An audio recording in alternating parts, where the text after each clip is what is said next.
Okay, hello, and welcome to another episode of the Scoreboard Podcast. I'm your host, Boord of Jets X Factor, bringing you the best Jets content on the internet. Today, we're joined by a special guest. We have Jets X Factor's Joe Blewett, best film guy you'll ever find. Doesn't go by what everyone else says, just goes by what he sees on the film. So, thank you, Joe. Thanks so much for joining us. Yeah, no problem at all. I was excited. I was not the first invite. I think that was Nania and Sabo, so I'm number 3 on the pecking board. But well, no, that was excited. because of you, not because of me. You are right. I'm slightly busy, but I appreciate the invite for sure. I'm looking forward to chopping it up. Yes. Okay. So we'll start. I actually wanted to start with your favorite prospect in this draft, which is Malik Neighbors. I think Jets fans who have been watching you know that Neighbors is at the top of your list for a while. So I have a few questions about Neighbors. So first of all, one of your biggest knock on Rome Odunze, right, is his lack of press release against press. But from you hear a lot of people say about Neighbors, that's one of the biggest knocks on him is that he might be more of a slot guy because he doesn't necessarily release well against press. So what do you have to say? Yeah, I don't think when I was talking about Neighbors and I gave his list of strengths and weaknesses, I believe that I did mention that he's inconsistent versus press, but it's not something that he has not done before. In the review, you see me go over quite a few different releases, foot fire, hop step, squirt releases, whatever it may be. So he has the capability to do it. Now, is it something that he's done consistently at the collegiate level? No, but there's no signs that point to him not being able to do it. And then in terms of him only being slot, is he limited in terms of his vertical ability? I don't think so. When I watch him play, obviously he, in quite a few times in the review, he gets guys deep. So if you could win off the line of scrimmage and you have some type of deep speed, you could play X. So I don't think it's a situation where he has to play inside slot Z. I think he's, multi-dimensional. I think he can play anywhere in the offense. That Sabo and I disagree about, which we'll have to talk about after he watches him. So that's what I was just gonna say next. Sabo very much feels that Neighbors is too similar to Garrett Wilson, and that the Jets very much would like to keep Wilson in the slot. So he feels that if they would get Neighbors, they would kind of be limited and would have to keep Garrett outside. Now, one interesting tidbit that I did look up today is that Wilson's stats in the slot are significantly better than outside. Now. Caveat, obviously, that comes with bad quarterback play, and that, again, he was the only one last year. But over the last 2 seasons, he's caught 66% of his passes out of the slot and 51% of his passes outside. And in general, his catch rate over expected is minus 10.2% on the outside. It's minus 0.8% in the slot. In both, he has good yak over expected, but his stats are better in the slot. Now, can Garrett play X? Clearly, the Jets use him at the X a lot. But do they want to keep him? Do they want to keep him in the slot? Robbie pointed out another interesting thing. Is it possible that last year they passed up on JSN because they wanted to keep Garrett in the slot more? Yeah, I think it's possible. I also think JSN was a little bit more of a one-dimensional player than a Neighbors. I think Neighbors is a much more explosive athlete. So just looking back at JSN, I didn't study him like I did Neighbors necessarily, but he's a guy who would primarily play slot for the Jets. Where again, I think Neighbors can play really anywhere you want him. So I don't think it's a thing where he's forced to play anywhere. And Garrett can win outside as well. Obviously last year he wasn't as good as contested catches and vertically he wasn't as good, but I think with a good quarterback, he could play outside as well. But I don't think Neighbors, prohibits him from going, either inside or outside. So you think they would kind of, rotate them in and out? The Jets kind of like to do that with their receivers anyway. That's kind of what Sabo said. Also, he thought that they brought Lazard in to play outside. I thought that they brought Lazard in to be a big slot. So that was kind of, I think, the just kind of difference.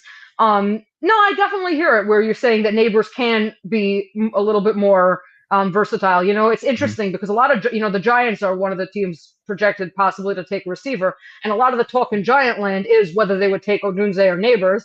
And a lot of their people, Giant analysts feel that they should take Odunze over Neighbors because the Giants have a bunch of slot receivers and what they don't have is the big outside X guy. Obviously, if that happened, it would make the Jets very happy. It would make you very happy in your idea to trade up for Neighbors. But do you feel that that's a fair assessment that Odunze is going to be more of an X, or is it more that Odunze is only an X?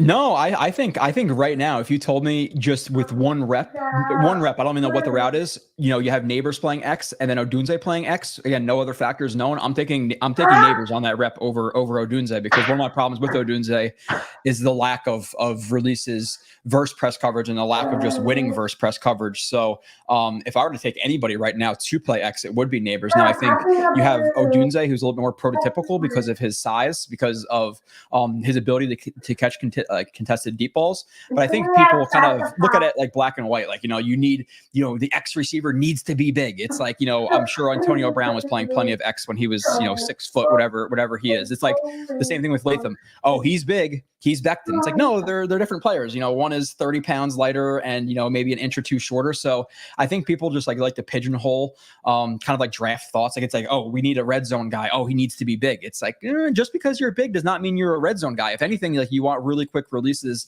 and explosion in the red zone. You're not really seeing a ton of like fades in today's NFL, just because it's a lower, you know, chance of a completed you know, pass there. So now obviously if you get Neighbors and you get Mike Williams, then with the Jets, especially with Aaron Rodgers and how he likes to throw back shoulder balls, will be pretty great in that aspect in the red zone. But no, I think it's something where, again, it's, and I'm not trying to be whatever, but it's like kind of like simpleton thinking. He's big, he's X, you know, that doesn't, that's not, that don't necessarily correlate one-to-one in those scenarios. I mean, Tyreek Hill lines up all over the formation. It's a classic example of you know, of a receiver, you know, who's elite and who can line up anywhere. Tyreek Hill's 5'11". So, you know, again, if a guy can get separation, their size is kind of secondary. But now moving on to just what it would cost to get Neighbors. Rich Cimini was on with Will Parkinson, I think I guess it was Badlands, and he was talking about trading up. He was not mentioning it specifically for Neighbors, but he was saying, let's say they traded up to 8 with the Falcons for Odunze. That was his assumption, which I don't think I would be thrilled with. I don't know if I would really want to trade up for Odunze. But let's say the idea is that the Bears would probably take Odunze. The Falcons are probably going to take a decent defensive player, so the Falcons can probably trade back as far as they want, because the first defensive player off the board might not be for a while. And so the thing is, he was saying it would take both 4th rounders to get up to 8. And then he was talking about trading up for all, and which I know you would not be happy with either. And he was saying to get up to 6 to the Giants, it might cost them next year's 2nd rounder and their 3rd rounder this year. Is that a move that you'd be willing to make? And that would be 6, assuming the Giants would be willing to do it. It was a second. It was next year's 2nd. He said next year's 2nd and this year's 3rd. To get up to 8, or was that 6? To 6. To 6. Yeah, it's so, like, again, realistically, and I was talking about it on one of my last stream, or I think the last stream, like a 2nd and a 4th for Neighbors. Am I going to lose the player because of one round higher? You know, probably not. Like I still think I pull the trigger in that instance, but it's a little bit higher of a price than I want. But again, that 3rd round pick could be Max Mitchell. It could be, you know, whoever. No, Max Mitchell was a 4th round pick, but Ashton Davis. Yeah, Ashton Davis. It could be, you know, listen, at the end of the day, a 3rd round pick probably has what, like a 20% hit rate, and like a lot of that 20% is like a solid role player, maybe a good backup. So if you're really going to lose out on a guy who I think would be number 1 in a lot of classes because of, you know, again, you know, 30 picks higher or 30 spots higher from, you know, whatever it may be, 120 to 90. I'm not going to lose Neighbors because of that. I think people get too attached to picks and what they can be without failing to realize what they usually are. So, yeah, no, so I definitely hear that. But my assumption is that if they want to get Neighbors, they're going to have to go up to 5, because I just wouldn't take that risk that the Giants are going to take Neighbors, even though they could very well end up taking Odunze. They could take a quarterback for all you know, if one of them falls to where they want. But it seems, you know, like Neighbors, and so I think that they would have to go to the Chargers if the Chargers are willing to even trade down for that. It could be that the Chargers want Neighbors themselves. It could be that they want Joe Alt there, and they're like, we're not trading down. But to get up, if you need the 2nd rounder and this year's 3rd to get up to 6, it's going to take, what is it going to take next year's 1st to get up to 5? I mean, that we're already getting into territory of, I understand, you know, potential, and, you know, you think that this you know, this is a prospect, this is a can't miss prospect, and we're all in. But to what level, to what degree are you willing to give up? What are you willing to give up to get Neighbors? Yeah, Neighbors, I would say about what you said before, probably like a 2nd, and I think a 3rd, a 2nd, next year and this year's third would be about the highest I would be willing to go, even though I don't think it necessarily would cost that much just based on the trade value chart, but obviously I could be wrong. It's just you have to consider that the Jets aren't trading up for a quarterback. So a lot of those trades in the top 10, however that chart is formulated, I'm sure a lot of that factors in with quarterbacks being the most likely trade candidate or like trade up candidate throughout the years. And again, I don't know how they exactly formulated their formula, I guess. So yeah, I would say about a second and a third. Marvin Harrison Jr., if you wanted to trade, next year's first for it. Again, I know people get attached to picks, but if everything works out the way we hope it does, then that pick's going to be 32 next year, if not 31, 30, 29, 28, 27, whatever it may be. So for a guy who you think, if the Jets legitimately evaluate him and they're seeing Julio Jones, or if they're seeing Jamar Chase, to trade next year's first to get that guy in a year where you're going for it all, it's something that I would be looking into if I were the Jets, just because again, that pick at 30, it could be, it could be a good player, it could be Wilson. Like you don't really know. So if you can get a sure thing, especially a sure bona fide stud, again, going into a year where you're going for it all. And again, the biggest hole in the team right now, and really the only starting level hole is that receiver. So, a lot of people talk about the offensive line and, what happens if this guy goes down? What happens if Garrett goes down? What happens if Mike Williams has a setback and he misses the first month and a half? What happens if in week 17, knock on wood, he pulls his hammy, and now you have Garrett Wilson and Lazard as your number one and number two. Now, I'm not saying if the Jets don't draft the receiver up high, they can't get a Boyd or somebody else to supplement.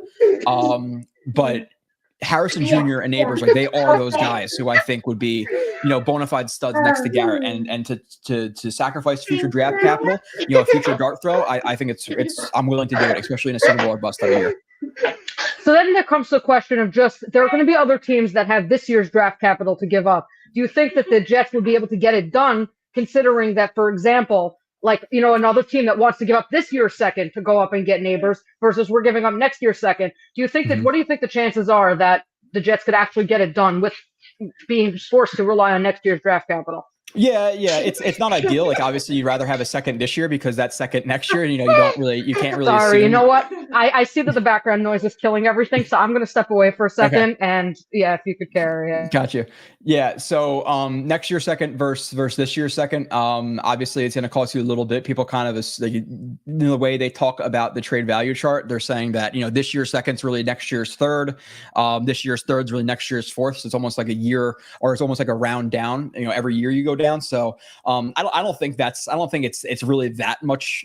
It's maybe not that much of a difference. That's not exactly what I want to say. Is that probably overstating the difference in a second this year versus second next year? Probably a little bit, but you may have to throw a sweetener into there. It might have to be like an extra fourth round pick or something like that. So let's say for, a team with a second round pick this year, it might cost them like a second and a fourth, where it might cost the Jets a second, a fourth, and a fifth or something like that. Again, just to throw that sweetener in there, because you do have to wait for that second round pick, which we were assuming is going to be, we're assuming it's going to be lower. So I would do it again. But yeah, let's see. Talk to some people in here too. TKO Steve.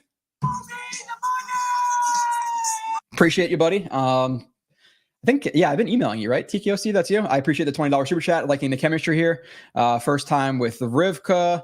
Rather trade down. Obviously, have to have a trade down partner. So Rivka, I kind of just mentioned that for that second round pick, you might have to throw like in a sweetener, just to, obviously not combat, but if the team's going to give up a second this year, and you're giving up a second next year, you might have to throw in like a fourth or a fifth round pick extra sweetener just to make up that difference. But I think that will prohibit the Jets from doing it? No. And then again, it kind of depends on what that team is trading up for, right? Because if that team is trading up for a receiver, maybe they're not willing to give up a ton more than the Jets, who should be very, very aggressive. So if the Jets have to give up a little bit more, then hopefully they do it.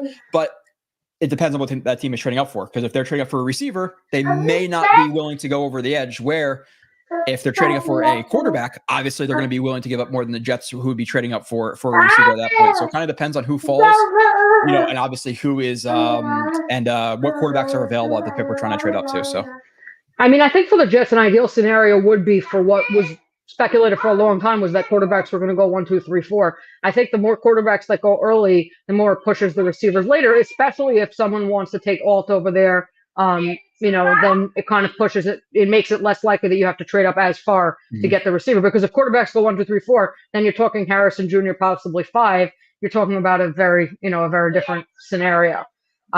So yeah, that would obviously be ideal for the Jets. But yes, otherwise it is a good point that throwing in a sweetener would help more if you're trying to get a receiver versus trying to trade up for a quarterback where they're going to milk you dry. Yeah, for sure. And again, like people are attached to picks, like very much so, because the mock draft simulators, you feel this fifth round pick is going to be some stud, even though they never really heard of him. So it's just a thing where, again, I think the mock draft simulators have really like attached people to those picks. But if I could tell you that, hey, we're getting a bona fide superstar receiver, for a first round pick next year, I think it's smart, to sign the dotted line for that, just because, especially the later you get on, top 10 picks, okay, great, but you get on to the late first round, what is the hit rate there? So again, maybe 35-40%. So if you could trade that pick up for a receiver this year in Marvin Harrison Jr., who I think's a 95% chance at working out again in a year where you're trying to go for the Super Bowl, I'm more than willing to do that. Yeah, no, I definitely hear that. Now, that kind of brings to the whole receiver tackle debate. So this is what I've been going back and forth with in my mind, because I was more on the tackle side for a long time. And I'm just not sure. I understand what you're saying, where if we bring in a Bakhtiari, then you get enough depth at the tackle position, and then you say, we don't have to deal with that, because let's say we've dealt with it elsewhere, so we don't need that first round tackle. The thing is, Bakhtiari is the best tackle out there as a swing tackle right now, and he, his injury. The biggest question is, can you get between him, Morgan Moses, and Tyron Smith? Can you get a full, hopefully 20-21 game slate, and at least average to above average level play? I don't know. Are you willing to take that risk if you're gonna go and make that move? Yeah, no, it's again with the tackles, my head is saying, okay, get the tackle, build for the long term. But again, it's a year where you're not going to be 7-10. Well, hopefully you're not going to be 7-10. You're not going to be 6-11 or anything like that. So my reasoning for the receiver is, again, the difference in Marvin Harrison Jr. to Lazard is a much bigger difference than a Fatanu, a Fashanu to a Bakhtiari to, even if it's not Bakhtiari, if you don't think that Bakhtiari wants to come here because of the turf or whatever it may be, even if it's Donovan Smith. I know Donovan Smith is bad, but considering that guys like Fashanu are going to, I think, struggle at least a little bit in year one, just because of how raw he is in the run game. Again, what's the smaller difference again between Fashanu and Donovan Smith, or Marvin Harrison Jr. and let's say Lazard right now, or even Boord if they are, or Tyler Boyd if they were to sign Tyler Boyd, which obviously is probably a small chance versus the field. 31 of the teams may be looking to sign him, so I'm not going to say the Jets would be the one to sign him if we didn't get a receiver in the draft. So I think like I said before, I think that the tackle raises the floor of the Jets, but I think the receiver raises the ceiling of the Jets. And I think in an AFC versus Patrick Mahomes versus guys like Lamar Jackson, Justin Herbert, Joe Burrow, you need to raise that ceiling to really win the Super Bowl. I know being safe sounds smart because we've seen so much just bad play and injuries over the year, but I just don't think that most likely that will not get you to that Super Bowl where Marvin Harrison Jr., that 3rd and 4 that Lazard dropped, that may be the difference in the game. So I definitely hear that. I'm just going to push back a little bit and say the way I see this Jets roster right now is that their biggest issue, I understand the third receiver, but let's say theoretically they could get a guy in the 3rd round. Last year, there were 7 receivers drafted who had at least 700 receiving yards, and not all of them were drafted in the 1st round. There were a couple of 3rd rounders who had like 500-600 yards, who played pretty nicely. Let's say you could get, this is considered a deep receiver class. I know you haven't watched many of the mid-round receivers, but let's say they could get in the 3rd round, they could get a guy who could be a receiver 3, and then they could get a tackle in the 1st round. Then you fill both of those needs. Maybe you didn't fill them as well as if you got the top receiver, but then you kind of, again, I see it as this roster, the biggest issue is depth. And if you trade up, you're just not being able to fill out that depth. Even if, let's say, for example, the guy you take in the 4th round is not an elite player, you get a running back like a Michael Carter. I know rookie year Michael Carter, which is very conceivable to get in the 4th round. Again, the aggregate of all those players and the value that you might be able to get. I understand that a lot of these players don't work out, but at the same time, mid-round running backs do often work out. For example, you're trying to sign another safety. Even that 5th round safety may raise the floor of your roster more than, let's say, that one receiver. So how do you feel about that just in general, looking at the whole draft and saying this Jets roster, their biggest issue is depth at multiple positions, trying to fill out the depth versus getting that one elite player?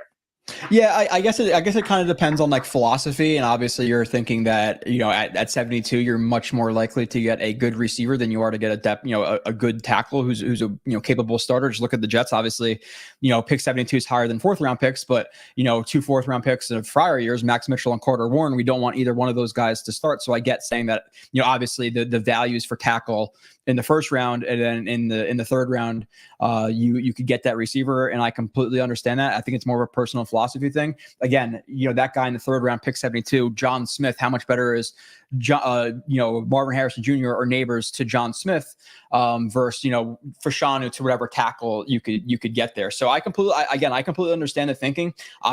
Like you said you're kind of conflicted.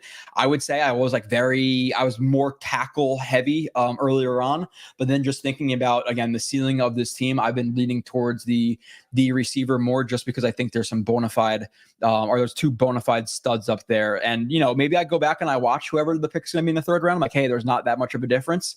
But for right now, I know what those guys are. I don't know what the 3rd round guys are. And I get it's deeper every year. But at the same time, if those receivers in the 3rd round were guaranteed to be great, they would be 1st round picks. They wouldn't be 3rd round picks. There's obviously more inherent risk with getting a guy in the 3rd round. And that's especially considering the fact that, Rodgers doesn't necessarily like, rookie receivers apparently. Now, is that true? Really, is it true? We don't obviously know. I mean, it is. It is to a large extent. You could kind of tell. Yeah. So he likes working with guys who are going to know exactly what to do, or at least they're smart enough as a rookie to really pick it up quickly. So I get the receiver in the 3rd, but to me, again, just the difference of Marvin Harrison Jr. to that 3rd round pick to, again, just signing a depth tackle. It's a risk I'm willing to take at that point. But I definitely understand just getting the receiver in the 3rd, and even if you do, get that tackle receiver in the 3rd, that doesn't prohibit you from signing another receiver too. Like you could sign Boyd would obviously be the dream in that scenario, but I don't know who's still out there. But DJ Chark, whoever at Odell, Corey Davis, Odell Beckham, and a 3rd round receiver. Okay, like it's a pretty deep group. I don't think it's as high of a ceiling as the group that we could have with Marvin Harrison Jr., but it would still be a very, very good group while also just rounding out the depth of your roster. But again, ceiling wise, you're talking about Garrett Wilson, who is a, however you want to quantify. There's a lot of great receivers. Let's say top 10 to 15 receiver in the league. You have Mike Williams, who's one of the better number 2s in the league. And now you're adding Marvin Harrison Jr., who for, let's say Rodgers plays 2 more years. Year 1, he's probably going to be a stud, but year 2, he could be, one of the better receivers in the league. And now you're stacking up a very good number 2. Marvin Harrison Jr., who you're assuming in year 1 is at least going to be solid, and in year 2 be somewhat near elite, or somewhere near it. It's hard to quantify. And Garrett Wilson, also an elite player. So you're talking about really like capitalizing on what Rodgers could be. I think adding that receiver who's going to play 65-70% of the reps, where not, again, knock on wood, hopefully the tackles are healthy, but realistically, 6.5, 7.5 games I would set the over under at, and how many games they're going to play. So the smart move, the head move says build the depth out, get a receiver later on. There are plenty of guys there. There's still some guys out in free agency, but again, maybe it's just my heart thinking a little bit, but I just think adding another elite receiver to a Garrett Wilson elite receiver plus an elite running back, a solid tight end, a solid receiving tight end, and then again, for my money, an elite number 2 receiver. The ceiling there is a legitimate Super Bowl contender who I think could put Patrick Mahomes and the Chiefs down. Yeah, no, I definitely hear that. And the truth is, I have to say, my preference would be cut Max Mitchell, cut Carter Warren, get Bakhtiari and another tackle, and get a Cam Fleming, and then because to me the problem is all these people who are like, oh, Carter Warren could be. To me right now, if you're playing Carter Warren, you are in deep, deep trouble. Mm-hmm. Even, even if you have to play him for a game, like you're going to get Rodgers killed. Yeah. And so I'm very concerned, but I don't like it. Like I'm concerned that the fact that they have Mitchell and Warren, or even just Warren, is going to prevent them from building out the depth of their tackle group. And like, let's say I'd be fine with Bakhtiari if they had some other decent insurance, but I'm worried that they're going to get Bakhtiari. Someone wrote on one of my streams that the reason Bakhtiari didn't sign yet is because he probably couldn't pass a physical at this point. So they're waiting until he can pass a physical. I still think it's very likely that he ends up a Jet. It just seems like to be too obvious. The thing is, like, can you have Bakhtiari and then Carter Warren sitting behind him? Like, it's just always a thing too, though. Like it's typically our teams carry 9 to 10 offensive linemen. So if they were to hold another guy at offensive line because you're a little bit concerned about Bakhtiari, like who's to say that the Jets can't carry? Let's say you sign Bakhtiari, you keep Carter Warren, and you draft the guy in the 4th round, or even if that guy isn't in the 4th round, you sign Bakhtiari and Donovan Smith for a vet minimum contract, because then you have you'd have 2 starters, you'd have 3 backups, that's 5. You have your 3 interior offensive linemen, that's 8. Let's say hopefully Connor McGovern and Wes Schweitzer. Like there's a world where teams carry 10 offensive linemen. So it's not a thing where like, oh, we only have to carry, we can only carry 4. We can carry 5. Bring back Carter Warren, sure, get rid of Max Mitchell, or let them them two battle it out for one spot. You have a rookie, and or Donovan Smith and Bakhtiari, whatever combination of 5 guys you want. But there's a world where we could sign, 2 vets. It's not a possibility. So if you are nervous about Bach, then get like Fleming, whoever else may be out there, and build your depth that way. So I think there is a way to round out the depth. And I've talked about it on the streams before. If you get Bakhtiari, you get Smith, you can get a running back too for $2-3 million.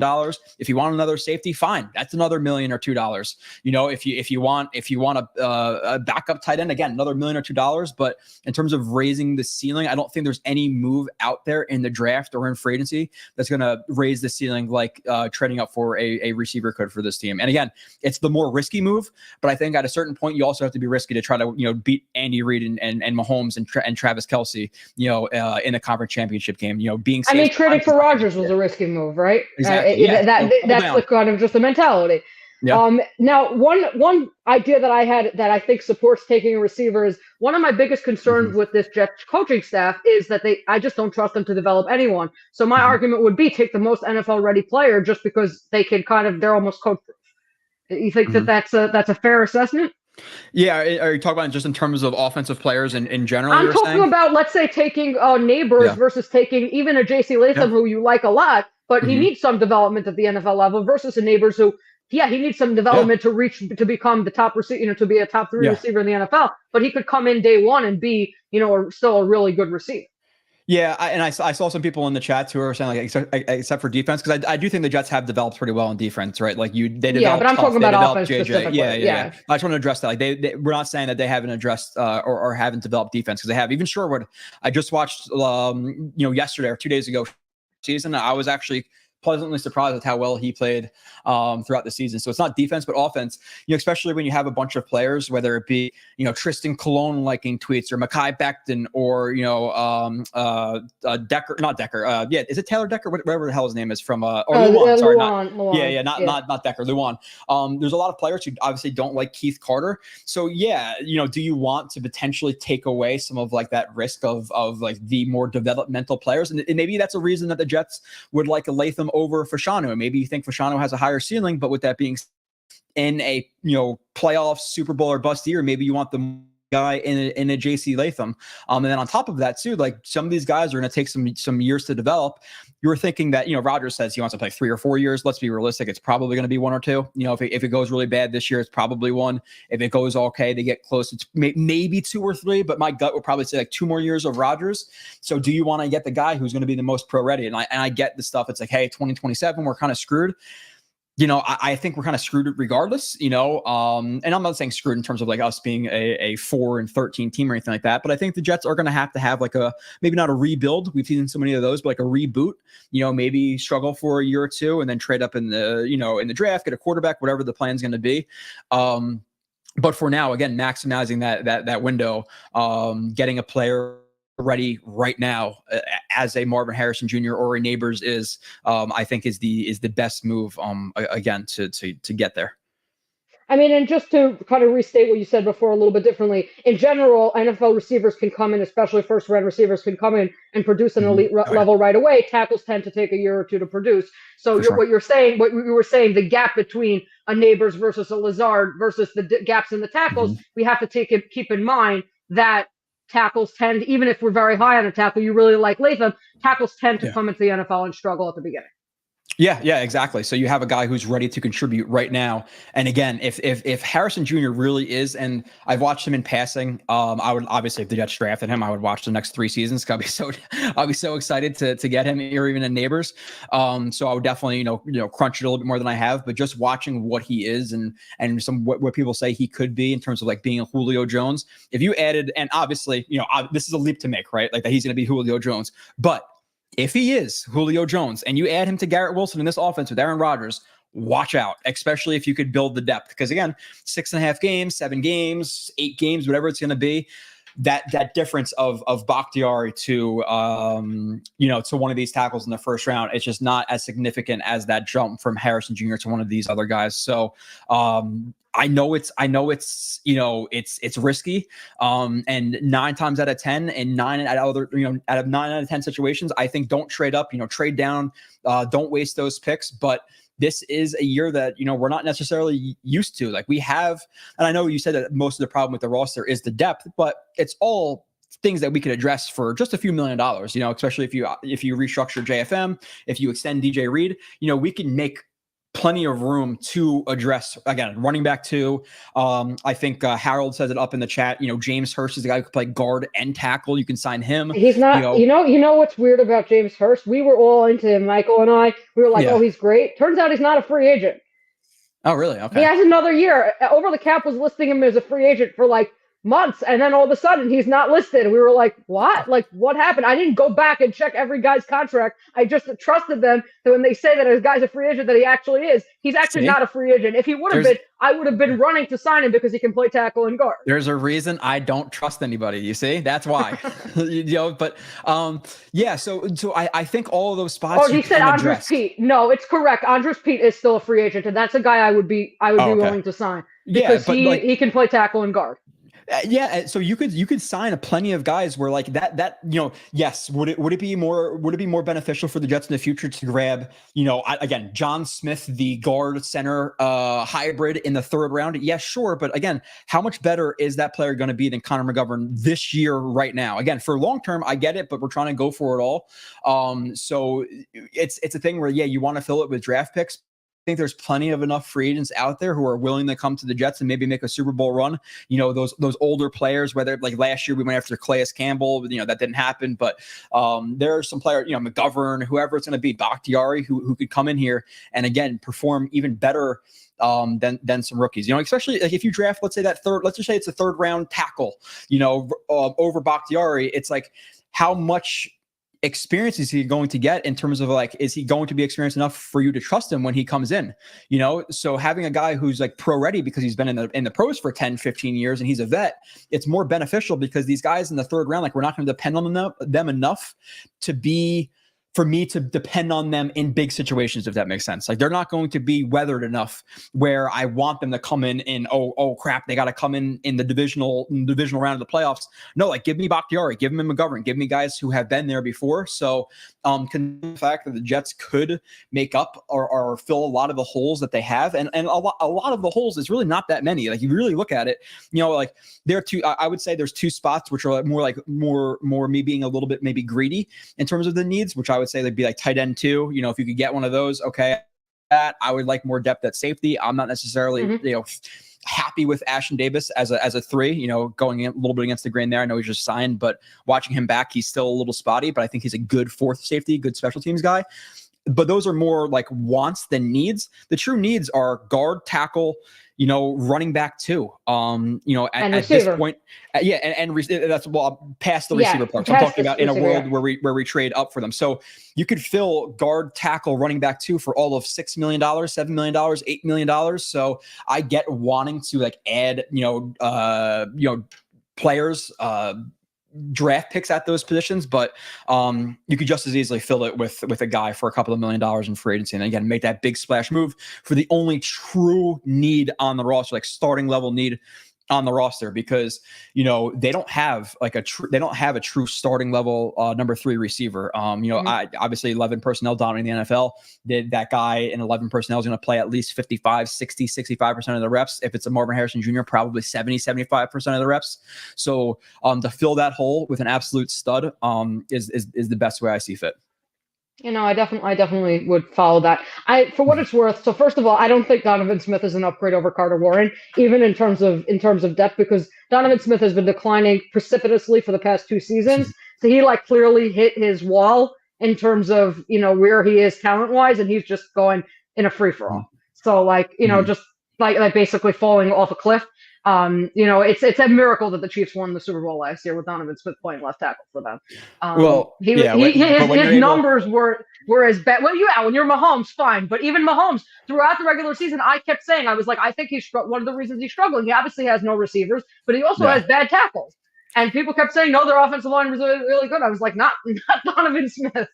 Yeah, well, like I said on Twitter, I put up a few times, when you're able to tackle, linebackers and defensive linemen and gator roll their ankles, then you'll get away with some of that when you're on the Chiefs. Harold, by the way, is mentioning Bakhtiari here, and talking about how good he is when he's healthy. I know that, Harold. I've heard that when he's healthy over the last few years, he still played at an elite level. It's just, to how many games can you expect him to play? And obviously a guy who's been heavily critical of every turf field in the NFL. And even, I think specifically at some point, he was critical of the Jets turf field after the Rodgers injury. So, is he willing to come and play here? Because I'm not sure if this is just a rumor, if this is actually true. Wasn't there a game, maybe like Atlanta or something like that last year, like he refused to play in or something like that? So I don't know if that's true. I never heard that, but yes. But yeah, no, the thing about Vaccaro is that I think he would be willing to forego his, hesitations about the turf for Rodgers. My bigger thing with him is just, he says that he had another knee surgery to clean up all the issues with the previous knee surgeries. I mean, we've kind of heard that before with Mekhi Becton, so I just wonder if, especially he's getting up there in age, if he can actually, if his knee can actually hold up, whether on the turf or wherever. Look, I think the turf is an issue. I think it's a little overrated, especially when it comes to tackles. I think it's more of an issue when it comes to receivers who have to plant and shift position directions quickly, and their feet get caught up in the turf. We saw Garrett Wilson last year against, I think, the Eagles. He got his foot caught up in the turf. I was terrified when he went off the field. He went off limping heavily. I'm like, oh my gosh, he probably just broke his ankle or something. That kind of thing I think is more of a risk. I'm not as much. I think that the tackle idea, I think it's in the trenches. Let's say even the idea that Rodgers got hurt last year. I discussed this with Robbie last week. He didn't get hurt because of the turf. He got hurt because he was hit in a weird way, and his calf was already fragile after what happened. So I think Bakhtiari would be willing to forego that, because I think ultimately he wants to play with Rodgers. Yeah, I think there's been actual studies done about it. And the actual difference between grass and turf, it's not as it's not like a thing where it's like, hey, 80% more injuries on turf. It's like, it might be like a slightest little twinge higher for injuries of turf versus grass. So it's not something I'm losing my mind about. Obviously, you can just point to AVT and Breece Hall last year in Denver, grass field, it happens. And like you said, Rodgers, the reason he was hurt is because his weight was transferring back onto his back leg. And then instead of transferring whatever it was, let's say 140 pounds of pressure, he had a defensive lineman swinging on his back. So it turned in, your body could absorb 120 pounds of pressure because it's used to doing that with his body. When you added a 300-pound defensive lineman to it, that's when your Achilles pops. So that's what happened. It wasn't because of the turf or anything like that. And the thing that really sucks about that too was it was Rodgers' fault he got hurt there. Like, if Garrett Wilson was open on the slant, why not hit him? So that really does just break my heart. I'm not going to and I'm not even trying to be funny here. That's a top 5 worst moment of my entire life. I've put a lot of work into the Jets, and I've been I've had season tickets for 8, 9, 10 years. That happening, and then knowing I was going to fly to Dallas to watch Zach Wilson get his face stomped in, that was painful. And then on top of it, seeing that, it was Aaron Rodgers' fault, it was just brutal. But in terms of Bakhtiari, hey, even if you are concerned about the turf and stuff like that, it'd be interesting to see the contract. One, it's probably be what, I don't know, maybe not 2, probably $3-4 million with a lot of incentives in terms of time played. Maybe more, maybe a little bit less. I'm not exactly sure what the contract would be. But again, if you're nervous about him, then hey, listen, I know you don't like Donovan Smith, but Donovan Smith as your OT5, like I'm taking him over Billy Turner or Cam Fleming or like Harold said, or like you said, Andres Pete. Like you could sign multiple guys. So it's not like, hey, as a backup, we have to put all of our chips into a Bakhtiari. Sign two. Like that's completely fine. So it's funny you mentioned about how that was one of the top 5 worst moments of your life, because I would have said that too. But then literally 2 days later, I found out that I might have cancer. So it was, kind of wiped out of my mind. But yeah, my husband was actually watching with me, and he's not even a sports fan, but he was watching with me. And like, just when that happened, like, I mean, it was like, you felt like, and I was so excited for the season. Like, finally, I'm going to get to see competitive football. It was just like, are you kidding me? Like, is this happening? Yeah, it was weird too, because like and I don't know if it's like a thing where I'm just misremembering. I'm almost like looking back on it in like some crazy world, but like, I don't know if other people saw it, but like I was in the parking lot and just like the sky looked weird. Like it looked like red and cloudy. And it looked like, I don't know if you ever watch like Stranger Things, but like we were like in the upside down, like something was like off. Yeah. Like that day I was like so excited, but it felt off. And as soon as he went down, got up and then sat back down, I was like, dude, I've seen this before. And then on top of it, like, hey, he has an injury. And then again, the most Jets like thing ever, which was a stupid rumor, but like then he's going to go be VP. And then, our quarterback's going to be in the White House, and it's going to be Tyrod Taylor. Would just add to the ridiculousness of the Jets, but that's just kind of what we've experienced in the last, however many years you've been a Jets fan, since 69, and it hasn't really been great. But Jets fans deserve a full year of a healthy Rodgers. And again, even if Rodgers is 90%, 85% of MVP Rodgers, you put 85% of Rodgers with what we have on offense, considering the offensive line should be somewhat healthy and they'll add depth to supplement the injuries that they will have. This offense could easily be a top half of the league offense. And then on top of that, you have a defense which should be top 5, top 3 again. And like, look at the numbers. And obviously you and Nani are all about the numbers and stuff. Like, imagine how much better their numbers would have been if they actually had leads. Like, it's crazy that what they did with no leads and consistently getting stomped out, So this defense is legitimately a contender to be top defense in the league. And then MVP level quarterback, a little bit less with the weapons we have. There's reasons to be excited. And I think the Jets are legitimately very close with this roster, considering, everybody plays to what we expect on paper. Especially if you add a Neighbors or a Harrison Jr., like I'm excited. I'm definitely excited. Now, should I let myself be excited? Probably not, because every time I do, it just breaks my heart, but this is a little bit different. This is the first year minus last year, that we have like a legitimate quarterback. It's funny that Tyrod Taylor is our backup right now, and he would be our best quarterback we've had since 2008 Brett Favre. And like, he's our backup. It's just like, it's been so bad. Yes, no, definitely. And I guess that goes with your thought of just trading up. It's like, really, you have such a narrow window to succeed, and you just haven't had that in so long. Like, when they got Favre, they had a roster that was really ready to win, especially on the offensive side of the ball. They had a great offensive line. They had a lot of different parts there that were very, were really conducive to win it. Now it's like, you have to you got Rodgers. They didn't do it last year. They didn't go in enough. They relied on Lazard. They relied on, Dwayne Brown and Mekhi Becton to be their tackles. They sort of figured that Rodgers would solve everything. Now this year, it's like, okay, you made some good moves, but like, really, that move that's going to bring it over the top. And so I definitely hear it. Look, I have to say, obviously, if they traded up for Neighbors, unless they traded like the farm, I think I would definitely be excited. I think I would also be okay. Like, meaning, for example, if they got Odunze at 10, I feel like, definitely he has the tools to be and certainly to give him insurance if Williams is not ready to go, and to be, and potentially to be a very good fit with Rodgers with all those contested catches, back shoulder throws and things like that. If they took Latham at 10, I feel like, okay, that's kind of like where the circle that I was thinking of, to begin with. They took, again, it's actually Fashanu, not Fashanu. So if they took him at 10, I think I would feel like, okay, at least they took the guy who can pass block. After watching the reviews, I'd be, if they took Fuaga at 10, I'd be like, I don't know if he can play tackle. Yeah. Yeah, it's a thing where like, and I like Latham as a prospect a lot, but like Latham on draft night again, just and maybe this is a fan in me, and like I know that some people say, I think Robbie's even said it, where like once you start covering a team professionally, and I don't do it professionally, but obviously the website does well, so it's kind of like a professional type of deal. The fandom like doesn't go away in me. Like I didn't lose any fandom. I'm so much more of a fan than I am an analysis or anything like that, or analyst, not an analysis. Like people come up to me after the games and then the parking lot, like, oh, what'd you see here? I'm like, dude, I don't know. Like I just like to watch football and like have fun on the game days, and like after that's when I actually evaluate.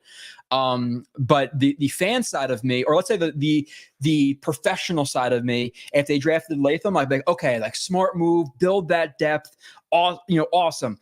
But there would be like it would kind of take a little bit off the top in terms of like they draft Odunze, it's going to be like, okay, this could be kind of nasty. Like if he hits his ceiling, like this could be really, really fun. So again, Latham or an offensive lineman is the smart pick, but in terms of the ceiling, in terms of the max potential of this offense, even grabbing Odunze at 10, it's not a thing I'm going to lose my mind over. Like, I prefer Latham, but it's not a thing where I like it's so drastically different in terms of like my happiness with Latham at 10 versus my happiness with Odunze at 10.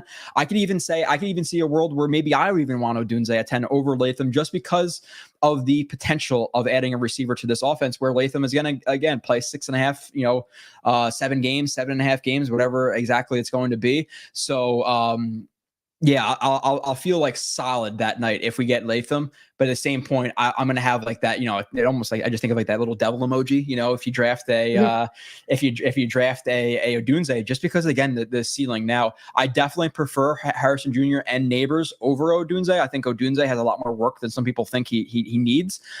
So I would definitely prefer to trade up to get one of the top two guys. But Odunze at 10 is a solid just like a B pick. Like it's nothing where I'm going to lose my mind about it. It's not a sauce pick. I lost my mind about that one. It's not whoever else I've lost my mind about in the past, which is typically not a lot of guys. But with that being said, like it's still a solid pick at 10 if it's Odunze. And Latham's the only tackle that I would consider taking over Odunze at 10. If it's and in a world, I know a lot of people love alt because of whatever reason. I'm going to get into it. But if you have Odunze, alt, Fashanu, Fuaga, Fatanu at 10, I'm taking Odunze again just because of that ceiling. Yeah, so the thing is, I think if the Jets stay put at 10, they're probably only going to have a choice of the offensive linemen. I think that the receivers are going to be gone by 10. So the thing is, and then that gets to the concept, would you be willing to trade up even 2 spots for Odunze? Yeah, no, it's like I like him. I don't like him that much. So, now depending, it's like, is Latham off the board too? Then it's for Sean. Unlikely. Alt is probably going to go at 7, and although the Chargers could also take a tackle, so then you don't. And what are we saying the cost is going to be from 8 to 10? It's like a 3rd round pick. I think you froze. Okay, yeah. So it's like a 3rd round pick if you want to secure Neighbor. Yeah. So what do you say, a 4th, or do you say a 3rd?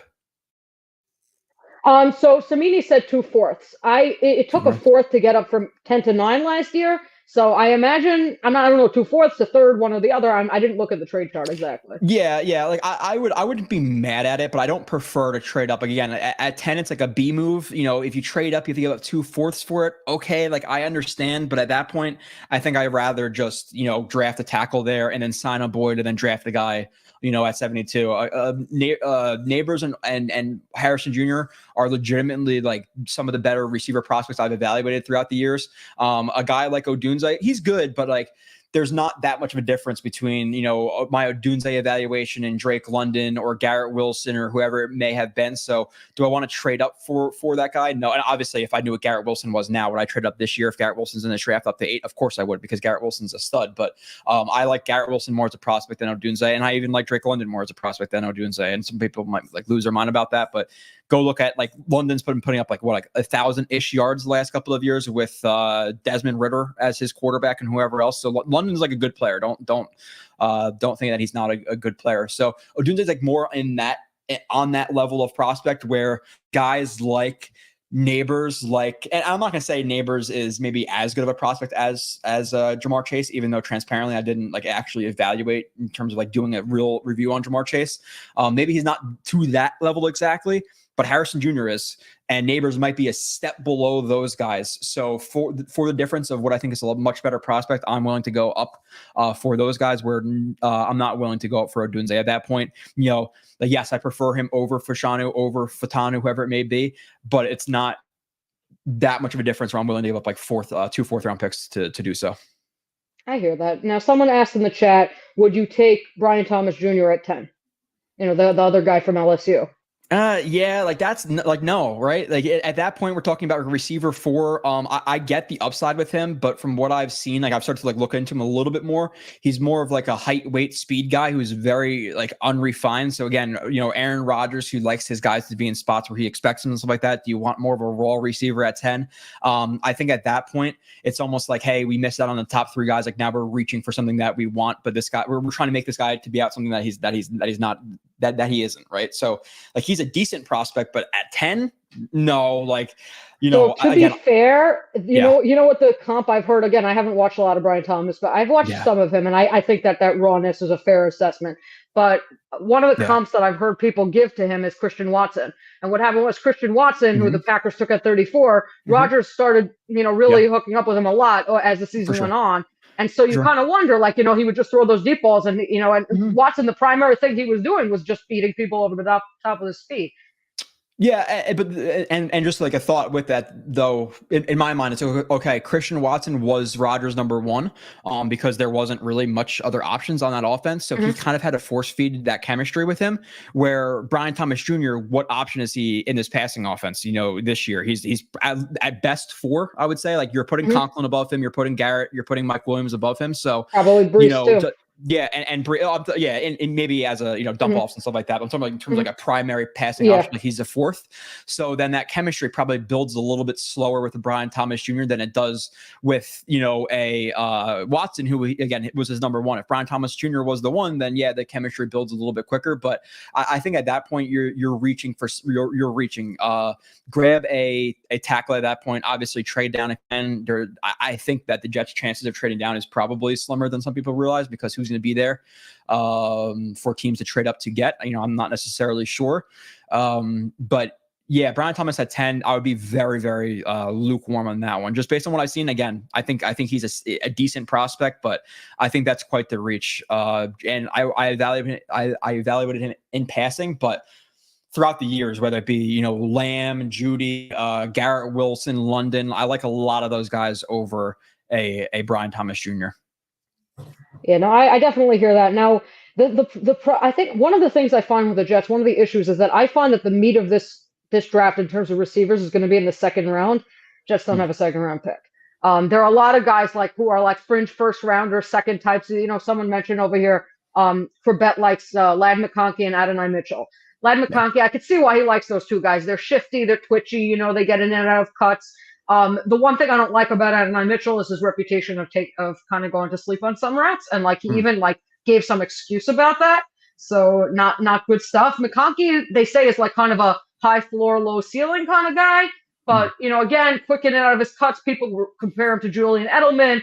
He played a lot outside, so it's not. Edelman was more of a slot. Kind of not a fair comparison. But these are guys who, again, they might go they might be pushed into the first round. But like a lot of these guys who are like fringe first, second rounders, if the Jets had a pick there, you might feel a little bit more comfortable, because even though those top 2 receivers are obviously significantly better, and I don't disagree with that. I agree that Harrison and Neighbors are significantly better. The drop off might not be as far with a second round receiver as it is with a third round. Yeah, exactly. And in terms of like the comps too, it's always fun. I legitimately very much hate player comps. I just do, just because I don't think anybody ever nails them. And I think players are so different. Mostly it's like, I think recently I heard I think it was Odunze to Keenan Allen, and like what, in terms of like Keenan Allen is one of the better route runners you're going to find in the NFL level. Like his releases are ridiculous. And again, Rome Odunze, I think that's where he needs his biggest to work. So it's like, where does the comparison come? I don't know if it's just like the spider graphs and people plugging in numbers or whatever it may be. But in terms of like the receivers and the difference in the second and third round, it's not something I can necessarily speak on, just because obviously I haven't evaluated those guys. So it will be interesting, but it does seem like in that second or third round, there's like quite a grouping of like I don't know, maybe like 10 guys people are seeming to talk about. So it'll be interesting to see who they do grab if it is to be a receiver there, even though, again, in my world, that 3rd round pick is gone because, Malik Neighbors or Marvin Harrison Jr. is on the team, but we'll see. Yeah. Now, so let me ask you another thing. Just let's say the Jets did. So let's say they took the tackle at 10. So you're assuming that at 72, they're going to go receiver. Mm-hmm. Would you be okay with taking a guy who's, let's say, like, really a slot only guy, like a 5'8", 5'9" kind of guy? There's one particular guy someone mentioned in this in the chat, and I kind of I'm not saying like, oh, I'm in love with him, they must get him, but he's the kind of player that I like. I like those small scrappy guys. Malik Washington, he's 5'8", but he's 191 pounds, so pretty sturdy for his height. Made a surprising number of contested catches, even though he's so small and the catch radius, and has really good yak ability. Would you take a guy like that in the 3rd round if you were the Jets, like saying that really what they need, assuming you're going to put Garrett outside at that point, would you take a slot only guy, or would one of your things be really, I want a guy with inside outside versatility?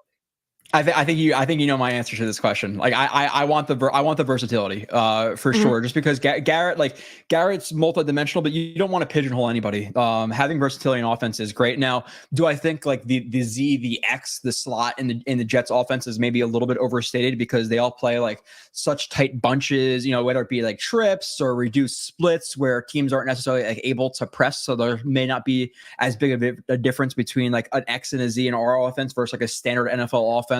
Where they're spreading guys out a little bit more. So maybe it's like a little bit overstated in terms of like the slot Z difference for the Jets offense, again, because of how they bunch up and run like switch releases and all that type of stuff. But still, with that being said, you do want Garrett Wilson to play or to be able to play in the slot as well, because, Garrett Wilson is a guy who wins quickly. And you want to take advantage of that. You can take advantage of that in the slot a little bit better than you can outside, where outside he's not as good. I think he's better on slants and crossers and quick type of routes, where like Garrett Wilson winning vertically is not something he has done consistently at the NFL level yet. And just in general, he struggled with contested catches, last year just because of his overall size. Not the biggest guy in the world, even though I think he's more capable than he showed last year. But you do want to have the flexibility to play him in the slot. Now, that also comes to the question of like, okay, well, you're saying Malik Washington. Is Malik Washington so much better than the next prospect that you're going to make that move and force Garrett Wilson to play only at the outside? Like, I can't answer that because I haven't evaluated those guys. But if they're on a similar plane, Malik Washington to the next guy is more versatile than Malik Washington, then you want a guy who could line up obviously anywhere for that versatility. So that's one of the things about Tyler Boyd. Tyler Boyd is a slot only guy. I mean, he plays the highest rate of slot snaps of anyone in the NFL. And I've been listening to some of the draft evaluations, and from what I've heard, he came out of college with this evaluation of like can't create separation. And so what they did is they moved him to slot. He's 6'2", a little bit big for a slot guy. They moved him to slot because he couldn't create separation outside. So if you're getting Boyd, you're really pigeonholing Garrett Wilson outside. Even if you were signing as far as signing receivers. So, that's another question. That's kind of why I prefer signing a Corey Davis, and then you kind of give yourself more flexibility. Yeah, I would love Corey Davis. I like, and the fan part of me like feels slighted by him. Like he retires. I mean, but we don't know why he did that. I still suspect that there was, even though they said it wasn't a health issue, I still suspect it might have been some other personal issue. No, yeah. So it's not in no way do I mean slighted in terms of him leaving next or last year, because like you don't know, like, and obviously you have people on, it's like, oh, that guy's a jerk, he left. Like, again, it could be a situation where his wife was going through some medical issues and she needed him at home and he wanted to be there to be a great husband. Like, we don't know exactly what it was. I'm talking about slighted in terms of him coming back and then being like, I don't really want to play with the Jets. Like, maybe Tennessee will sign me back, something like that. So like, it's kind of like, hey, we did you a favor, and now you kind of like, turn your chin to us. I don't know. So in my like fandom head, it's like, oh, screw that guy. But at the same point, it's like, please come back, Corey Davis. Because he's a solid 3. Like if he's your 3, I know he had a year off. I don't think you're gonna find a ton better at the NFL level than Corey Davis as your 3. Yeah, I mean, that's my take. And then at that point, let's say you have Corey Davis. And again, I said, let's say you sign a Corey Davis, you draft a receiver in the 3rd round. Again, it doesn't have the upside of having if you had a Neighbors or a Harrison, but at least you have the depth, which was sort of what they were trying to go for last year before Davis suddenly retired and just kind of messed everything up. The one thing I will say about Davis, if you want to give him a little bit of a lighter hand, the Jets might have released him anyway because they owed him his contract was at $10 million. So it was kind of like, either restructure with the Jets or go out to the market, see what else you could get, and be open to a return with the Jets, but kind of see where things are at. I can't fault a guy for saying, let me see if I can get a gig closer to my hometown, particularly if there was something going on with his family that kind of made him, stay away. I see someone mentioned Hunter Renfrow in the chat. Hunter Renfrow is a slot only guy, and he's been pretty terrible for the past 2 years. So I'm passing at this point. Okay. Yeah, it's quite a few injuries. Again, I don't want to just base things just purely on stats, but he hasn't put up many stats in recent years. So I'd rather go with a younger guy or a more proven guy, again, whether that be Tyler Boyd, who's a slot only as well. So Hunter Renfrow is not an answer to me. Like, okay, I may prefer him to be the 4 over Xavier Gibson this year, but that's still not an answer to any question I have. Okay, I'm going to step away for 1 second. Okay. Yep, I will run the chat for a minute. Rivka has to go for just a second. Let's see. I saw some questions in here. I know Harold brought up David Bakhtiari and saying that he's better than Tyron Smith when he's healthy. Tyron Smith was such a fun watch back. But yeah, Bakhtiari is apparently pretty good as well. So if he is willing to come here and play on this turf, then I think that's a great move, honestly. Like if you told me, hey, again, in a vacuum, Bakhtiari versus J.C. Latham, 1 game at left tackle. I'm taking Bakhtiari, this year, obviously. So it's quite a good contingency plan for the Jets to get him. And there's been some other stuff in here. What's Garrett Wilson's comp? I can't think of anybody in the NFL who's really like him. He's actually very different than other players in terms of like how he runs routes and things like that. He's very elasticy. I can't really think of any pro comp for him. Christian asks, would you be mad at Bowers at 10? I'm sure we're going to go over this in a little bit. Again, it's not the Bowers talk this week was quite interesting on Twitter, which I didn't really react. Somebody just kind of fought with themselves for a day, and then I just ended up blocking because I couldn't deal with it, just seeing it over and over again. I wouldn't be mad. I think he has a high upside. I think he could be a star. I do think he could be a good tight end in the NFL level. It's just about the question marks I have. I don't think he's a Kyle level Pitts prospect. I know people will put out the stats and all that type of stuff with Bowers out there. But it's not a thing where I've seen enough of him on film to say I'm comfortable taking him at 10, where I do think he could be a good player. So I'm not saying, and like the person on Twitter is like, oh, Joe is saying he's a 4th round pick. Like that's quite the leap to make. I'm saying he's a 4th round pick. Like I'm saying I'd be happy with Bowers in a trade down, 15, 16. Okay. I'm fine with Bowers there. But it's not a thing where I think he's a 4th round pick. Same thing with like JJ a couple of years ago. Like I was saying to people, I don't want him at 4. I don't want him at 10. I don't think he's that good of a player in terms of being a top 10 pick, but I still like him. So when they got him at 26, 27, I was thrilled. Me saying I don't like a guy at 10 is not me saying that I hate this guy, don't draft him. Like that's such a large leap to make. So, I value Bowers lower than most people do. So I'm not going to take him at 10 and be thrilled about it, but I'm not going to be mad at either way. So that question came up, Rivka. I know you have a pretty strong stance on Bowers as well. Well, so the thing I kind of, I saw the same things you did on film. The one question I have, because I was talking to Robbie last week about this, and he said, you're kind of getting him for the body type because you assume that contested catches will come. I mean, because he was in 2022, at least statistically, he was better with contested catches. Then again, the issue you kind of listed was that he doesn't track the ball well in the air, which is going to be an issue with contested catches. Would you think that that's something that could come at the NFL level if it didn't show up in college, or you kind of like, not really? Yeah, I think it's possible. I think it's really hard to like put your thumb on exactly how much somebody can develop, because some guys come in and they have, accuracy problems, footwork problems, whatever it may be. Some guys can't, they can't overcome that. And some guys overcome it with flying colors. It's really hard for me to know that without actually being in the meeting rooms and in the training rooms and like seeing exactly what they're teaching and all this stuff. So it's really a hard question answer. But with Bowers, like the contested catches they weren't good, but it wasn't something where I was watching him and I was thinking like, oh, he's a victim of circumstance here. It was something where like I didn't even think he set it up well. So I would like to go back, obviously, if they do draft him, and watch the contested catches and see if it was more luck or if he just set him up better. And maybe in the snaps I watched, or in all the snaps I watched of 2023, he just had a bad luck of the draw. But in terms of like Robbie said, he said you're drafting him for the body type. It's meaning well, I mean, not really, because he's small for a tight end, but meaning if you're seeing him as a big slot, you're drafting him sort sort of for that matchup nightmare, you know, in terms of Yeah. having a tight end there. And you're assuming that, like, at the big body, he'll be a big red zone threat and things like that. Not specifically from contested catches, but more that you're expecting that from that, you know, because of the body type. Yeah. Like I get more of like the body type in terms of like saying, well, one, he's like not just a tight end, so he's really replacing like that. Like in terms of like 11 personnel for the Jets, like might it be technically considered 12 when he's on the field, but the way you're going to use him, it's more 11 personnel-y. You know, look for a better term there.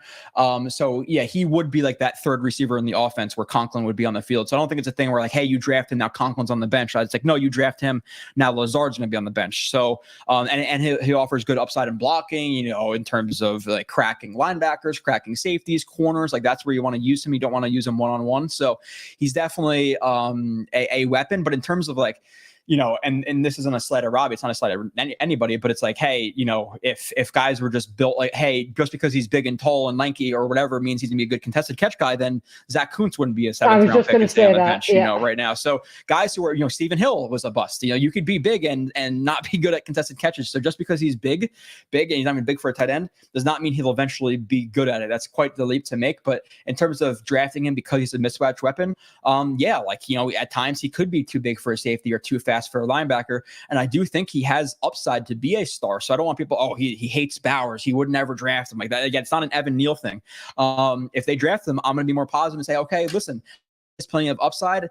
There's a lot of questions he needs to answer, but I've never said that he cannot answer those questions. Like there's differences. Sometimes you see players and, you know, Evan Neal, I watch him like, no, like he's answering all my questions with flying colors in terms of, no, he's terrible. Like I never would have wanted him. Bowers, it's a thing where I'm asking a lot of questions. So those are things that they could all be checked off in the future, or they could not be. You know, it's just I have too many questions to say I'm comfortable with him at 10. But I want in no way for people to think that, in 2 months if they draft, or in 2 years if they draft and go back and tag me and Blewett hated Bowers, you didn't even want that. That's not true. Like that's not what I'm saying. You know what it is? People like to put words in my mouth, in your mouth, in Nani's mouth, whoever it is. And it's black or white. You either hate the player or you love the player. I'm more lukewarm on him. Like it is what it is. Now, if the Jets had a different coaching staff, would you be more inclined to take him? Like, let's say they had a Kansas City, you know, they had an Andy Reid who would know how to take advantage of him. Would you say I'm more inclined to take him and say, just, you know, he has a lot of talent and they'll figure out how to use him? Yeah, like I think that trickles in maybe a little bit. But with that being said, and somebody asked me in terms of, I think it was one of the streams I went on recently. I don't know if it was Cool Your Jets or if it was on mine, but you know, in terms of Rodgers, like Rodgers is somebody asked me, you know, are you faithful with this team moving forward with Hackett as your OC? It's like he's legitimately not. He is by title, but he's not. Like it's Rodgers as the OC, and Rodgers takes advantage of the flat. Like he's a guy who likes to get the ball out really, really quickly into the flat. If he's seeing the coverage roll off, or you know it rolls, or they're playing off coverage, he'll just dump it down, get that 5 yards on first down, live to fight the next down. You know, if we're getting 5 yards at a chunk, then guess what? We're driving the field for a touchdown. And Rodgers is more than willing to take that. Or he's obviously he's a guy who's going to go vertical. So it's vertical or short. I don't think Bowers helps you vertically as much as some people think he does, unless, hey, listen, you split him out and he's isolated on the backside of like a 3-by-1 set and it's a man coverage look and you have a slower linebacker on him, then hey, send him vertical. I'm fine with that just because of how fast he is. But in terms of like being a truly good vertical tight end, I don't think he's there yet. But yeah, it's a thing where Rodgers could take it's a good fit because of how quickly he likes to get to the ball to the flat. So that's the intriguing upside of a Bowers, because now do I think he's going to break as much tackles as he is at the collegiate level? No. Like I don't know if you watched the entire review, but like there's some plays where he's running up the sidelines breaking tackles where it's like these guys are barely throwing their shoulder into the guy. Like, hey, obviously guys in the NFL level are going to be better than that. But with that being said, he's such a savage at Yak at the collegiate level that I think it's going to translate. But again, are you drafting a guy just for Yak? Like I think he'll be good, but people compare him too often to like Debo. It's like, oh, it could be Debo, it could be Debo, it could be Debo. There's only one Debo in the NFL level right now. So are you depending on him to be Debo to be worth the pick? If you are, then I think that's a mistake. But I do think he will be right off the jump one of the better tight ends at the NFL level with Yak. And it's something that Rodgers takes advantage of in terms of how quickly he gets rid of the ball. So it's a good fit with the Jets. I'm not so worried about their OC and stuff like that. But again, it's just not a pick I would personally make at 10, but I understand it for sure. I mean, think about all those stupid little dump offs that they do to Conklin, who ran a 4.8, And imagine having Bowers running those instead of Conklin. Yeah, exactly. And that's the point. Like he might get that extra, and people say it's a game of inches. I say millimeters. I've always said that. And Bowers might get you that first down where Conklin didn't, and then that's the difference in, being the first seed or the third seed. Like you never know, that one play could make the difference. That one broken tackle on a linebacker running for a touchdown where Conklin goes down could be the difference in the season. So, again, it's a thing where I understand the pick at 10. He's just not, in terms of like my big board, he's not up there for me. Kyle Pitts, people throw out numbers, all this stuff, and numbers are good to a certain extent, but sometimes the eye test is better. And for me, it's always gonna be better. Kyle Pitts was a different level tight end prospect because of how freaky he was. Bowers offers good upsides. Or upside in terms of his yak. I think he's a good player in terms of like what he offers physically, but Kyle Pitts is Kyle Pitts. Like he's different in terms of how athletic he is. Bowers is like fast, and yeah, he offers the yak, but he's not a freak of nature like Kyle Pitts was. So if this was Kyle Pitts, what was that, 3 years ago? If Kyle Pitts was available at 10, okay, I'm much more willing to take him. But I think Bowers is a lesser prospect. And again, I know people are gonna send out numbers and the FBS and blah blah blah, whatever it's gonna be, whatever crazy numbers, 55, 14 miles per hour wind. Bowers is better than Pitts. I don't care about that stuff.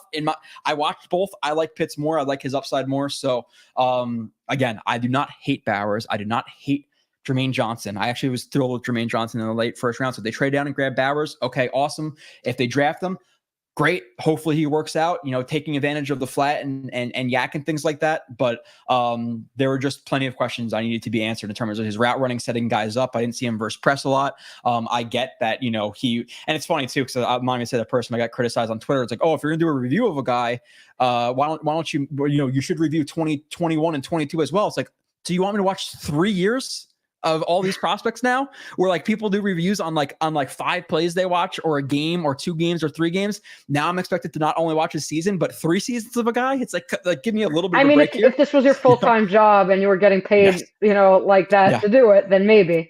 No, I got a kid at home. I got a wife who I have to make happy and not hate me. I have a full-time job. So yeah, if they draft them, I'll watch it back. And a lot of what I'm saying, it's not like, hey, I'm not falsely presenting what I've done. Like I'm not out there and saying, hey, I've watched all of Bowers. He sucks at contested catches. When I speak, I pretty much, and this is like my mind works and fast and all that stuff, but like I pretty much talk and then combat my own points because I know what people in the comments are going to say. So I'll make a point and then already address what people are going to say. So like, I know what they're going to say in terms of like Bowers and all that stuff. And, oh, well, he was better in 22 and all that stuff. And that's why I'll talk about it. I'll say, hey, I watched 2023. So understand that this is my opinion because I've only watched this. I never presented to say, hey, I watched 22 as well, but I preface stuff for that reason. So nobody can say, oh, well, you didn't watch 22. It's like, yeah, hey, I get that. I said that. Like, you got to listen to what I'm saying, and people don't like to listen. So.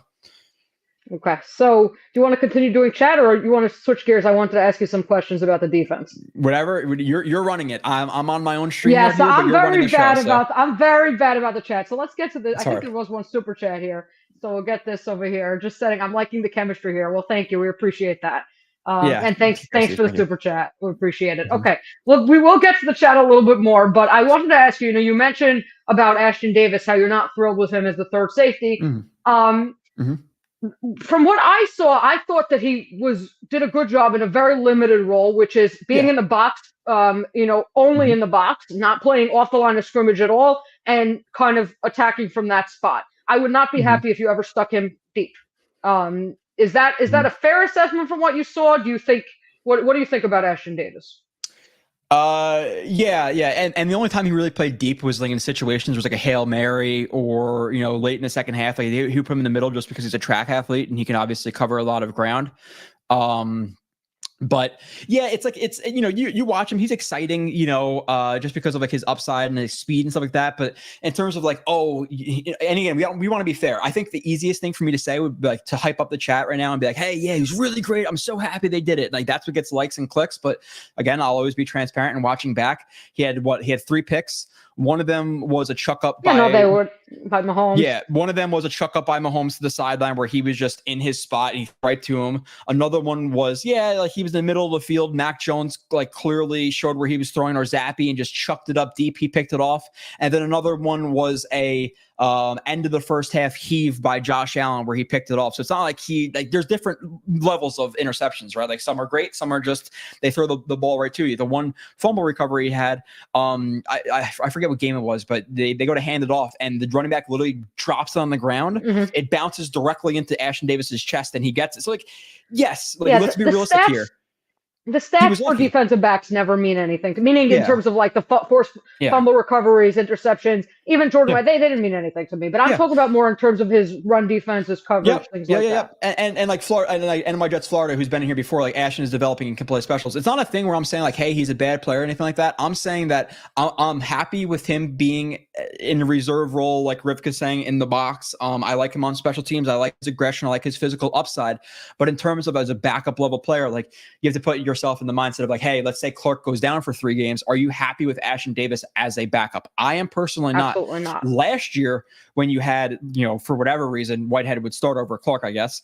Clark as a backup, Clark is elite depth. I think Ashton Davis is a good 4, not a good 3. Like if he had to come in for a significant amount of time, I'm not thrilled about it. I am happy that they re-signed him, but there's different levels of players. Like there's a good 51st player in your roster versus a good 35th player in your roster, so like it's all about building depth. I'm happy with him as depth, but in terms of like a spot starter, I'm not there on him. Now again, he can continue to develop. He was raw at Cal, track athlete, all that stuff, but watching the season back, which I did after they re-signed him, I think he was more a beneficiary of circumstance more so than like making plays for himself. But with that being said, still a solid move. It's not something where like, hey, we signed Ashton Davis back. Now do not draft the safety. Do not get, let's say the Jets run into some extra funds or whatever, and maybe they can't splash somewhere else and they want to sign a Quandre Diggs or Eddie Jackson or whoever it may be. I don't think Ashton Davis is the move that prohibits you from doing that. Yeah, I mean, you should know Ashton Davis counts $1.2 million against the salary cap, so it wasn't exactly he's making 2.7, but there's some cap rule, so it financially it doesn't prohibit them from anything else. Now, I'm just curious what you think about the Jets and how they're going to set up their defense in 2022. The Jets when they played their sub.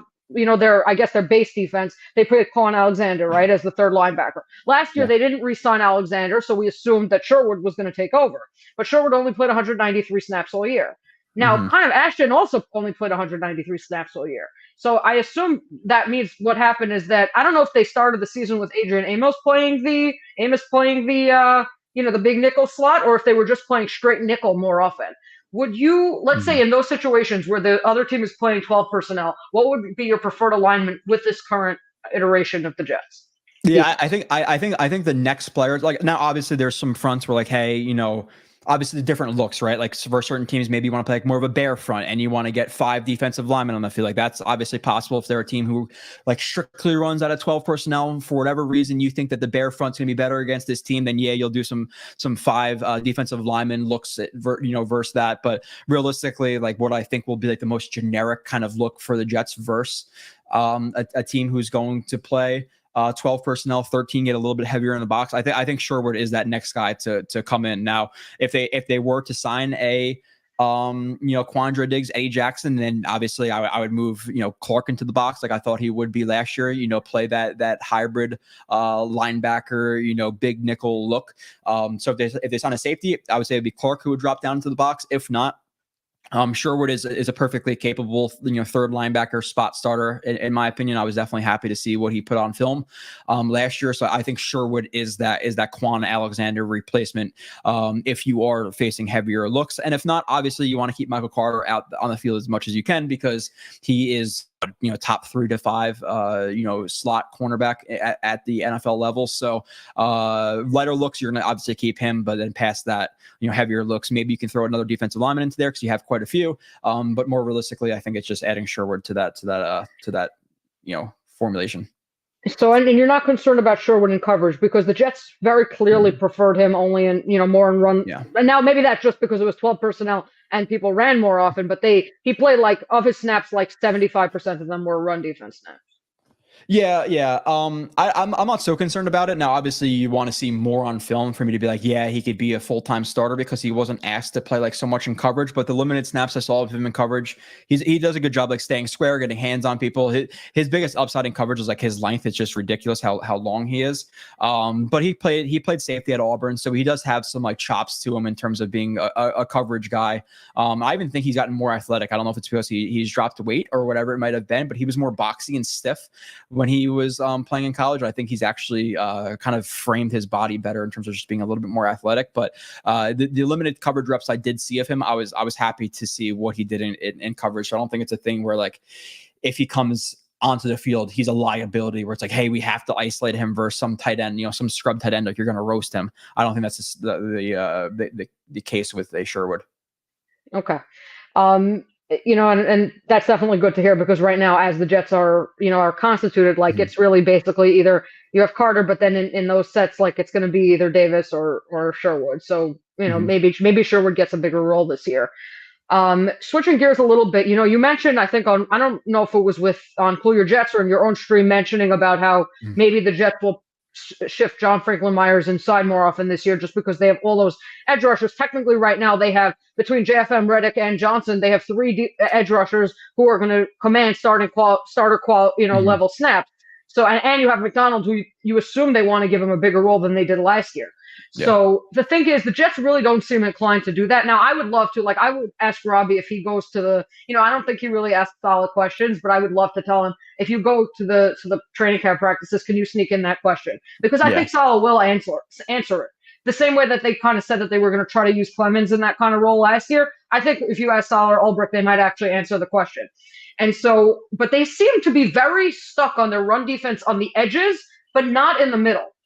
Why do you think that is? Why do they get a guy like Kinlaw? Why did they sign a guy like Fotu when there were so many other better interior run defenders available for the same price? I'm saying literally, Shelby Harris signed with Cleveland for like $3 million. Better run defender. Why do you think that is, that they're so focused on the edge, but they insist on not doing that in the middle? Yeah, it's interesting, right? Because I for the most part, I'm very happy with the Jets that this off.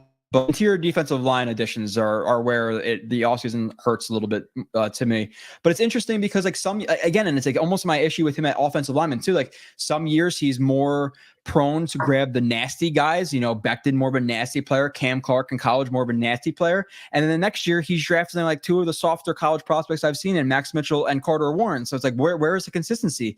Last year I was actually happy with what they did at defensive line. I thought that Quentin Jefferson was going to surprise people. I think Rich DeBow, who is a frequent commenter, he's saying that maybe we're saying we're a little bit higher than we actually were. I don't think I ever said Quentin Jefferson's going to be an absolute stud, but I did say that I don't think Seattle really took advantage of what he is, and he would be looked at in a brighter light than he was when the time the Jets signed him. I think that came to fruition. And then Al Woods to me was a stud of a run defender in Seattle. So they kind of hit their spots last year, but then this year, not so much. I'm not so thrilled with Kinlaw, especially for his price. It is kind of annoying that, hey, he signed for $7 million, 6.5, whatever exactly it was. And then you have a guy in Quentin Jefferson who I think's double the player that Kinlaw is to me, at least last year, and he got half the price. So you could have had him for $3.5-4 million. Apparently he just didn't need, the Jets didn't call him back or text him back quick enough. It's kind of your job. What are you so busy doing that you can't call Quentin Jefferson back in 5 minutes? Were you in that deep of a discussion with Hassan Reddick's, agent that you couldn't, tell one of your interns or whatever to go talk to freaking Quentin Jefferson? I don't know what exactly happened there, but it was a little bit bothersome. And then Al Woods versus Fotu, I'm taking Al Woods all day. So I've addressed it, but I don't think they've addressed it correctly. Now, in terms of JFM playing in the inside, to me, it's just a thing where, again, allocation of resources. Would you rather have JFM inside replacing Kinlaw, or JFM sitting on the bench for Kinlaw to play? You're going to have Kinlaw playing inside, and because of that, you're going to have at any time two of JFM, JJ, McDonald, or Reddick sitting on the bench. And to me, it doesn't make sense. Put JFM to the inside, and then you have one of those guys sitting on the bench. I'm assuming obviously Reddick's going to play, but spell JJ and let McDonald pass rush this year. And I know some people are down on McDonald and, we signed Reddick, so that means McDonald sucks now. I don't think they correlate. It's like the Jets put a lot of emphasis into their defensive line. So they don't have faith in McDonald, but the level of faith that people are like, it's like there's different levels of faith, right? You're talking about, it seems like since they signed Reddick, people are like, oh, he's a bad player. They have no faith in him. It's like, no, the Jets don't have enough faith in him to be one of the better edge rushers in the league. Like that's why they got Reddick. But in terms of McDonald, like I wouldn't be so down on McDonald if I was a Jets fan, or I am a Jets fan. I'm just not so down on him because I watched him last year and I think he has some good upside. Like if you told me, hey, this year, however you want to quantify it, McDonald was a better and a more productive edge rusher than JJ, I wouldn't blink twice about that. I think he could be a better edge rusher than JJ this year. I think he has an extremely high upside. So I don't think the Jets are down on him because they signed Reddick. It's just a situation where they're replacing one of the better edge rushers in the league with one of the other better edge rushers in the league. It's not saying McDonald can't be that. He's just not that right now. So I want him on the field, and I'd rather have him on the field over a Kinlaw as well. So just allocation of resources. I don't want to see at any point, 2 first-round draft picks and JJ and McDonald sitting on the bench, or, a top 5 edge rusher sitting on the bench, or JFM is making $14 million sitting on the bench for Kinlaw, who I think, for all intended purposes, whatever, he's a jag. Like that's what he is. He's just another guy, just another depth guy. I'd even rather have Solomon Thomas starting over Kinlaw at this point. So, I'm definitely down on what the Jets did at interior defensive lineman this offseason. But with that being said, if they supplement that by moving JFM to the inside, then okay, I'm feeling better about it. But still, even with that, then you're paying $7 million for Kinlaw to play 35% of the reps because he's not going to be playing on rush down. So I don't love what they did in interior defensive line. But that's about it in terms of what they've done this offseason. So. I mean, are you concerned about their run defense though? Look, because Robbie mentioned it last week, but they were pretty susceptible, regardless of what the numbers were. They were definitely susceptible to being gashed up the middle last year. And if anything, Woods went down went down in week 8, so they only had half a season with him. But their run defense was, had its issues last year, and they've only downgraded now in terms of it from that angle. Meaning. Reddick presumably is an upgrade as a run defender over Huff, at least somewhat of an upgrade. But meaning in the interior, they've downgraded their run defense. Are you concerned about that, or are you thinking because hopefully they'll have more leads, it's not as big of an issue? Yeah, the latter. Now, obviously, you don't want to get gashed in the run game, and you want to be stout there, but I think that it's a situation where they will be passing more against the Jets. You're not as concerned about the run defense, and it's almost like a thing where they're pretty volatile in terms of like their players in the secondary. Where this year, they might have had some bad numbers, but it can easily turn around this year. Where Kinlaw is a boomer bust guy, Whitehead was a boomer bust guy, or no, let's erase Kinlaw because he was on the team last year. But like Whitehead boomer bust guy, Quincy Williams is a little bit boomer bust guy in the run game. Quentin Jefferson a little bit more boomer bust. So I think just, based on pure luck, they may just be better this year because of, again, the volatility, and maybe the volatility of the run defense, skewed more towards negative last year, where it skews more towards positive this year. So it's more of like a cross your fingers type situation. But again, with that being said, I do think the importance of the run defense will be lessened because, the Jets will be up 35-3 on teams like the Patriots, hopefully. So we're not going to have to be as concerned with our run defense.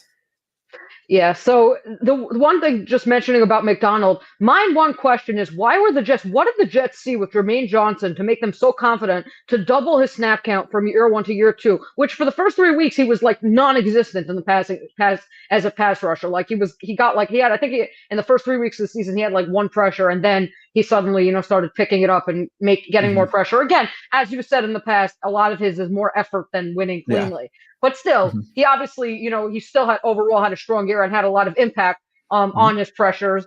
But the Jets kind of blindly went into it. There was nothing in his rookie season that would have indicated that he could become even because I would say in his rookie year he was definitely a below average pass rusher. Yeah. So even becoming an average to slightly above average pass rusher was a big jump for him. Yeah. Why are the Jets so confident in that they didn't really make any other moves along the edge last year, whereas this year with McDonald, they don't trust him?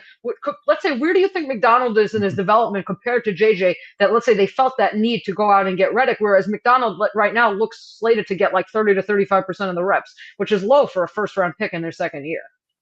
Yeah, I gotta like figure out how exactly to answer that. Again, I don't think it was a thing where like they had lack of faith in McDonald and that's why they picked up Reddick. It's just a thing where, hey, again, we're not expecting him to, or we're not gonna, even if they're expecting him to be one of the better edge rushers in the league, they're not expecting it this year. So they wanted to obviously get hedge their bets and get a Reddick. And obviously part of the plan may have been, hey, listen, we're giving up a 3rd round pick and we're gonna get a 4th round comp pick back for Huff.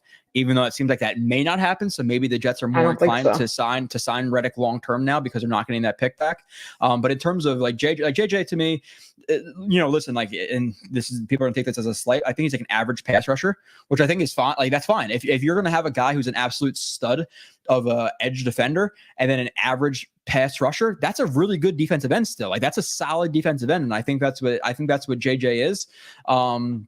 But in terms of like their development, like where they were through year one, if you're going to show me all of JJ's pass rush reps versus McDonald's pass rush reps in year one, I'm higher on what McDonald did in his year one versus what JJ did in year one.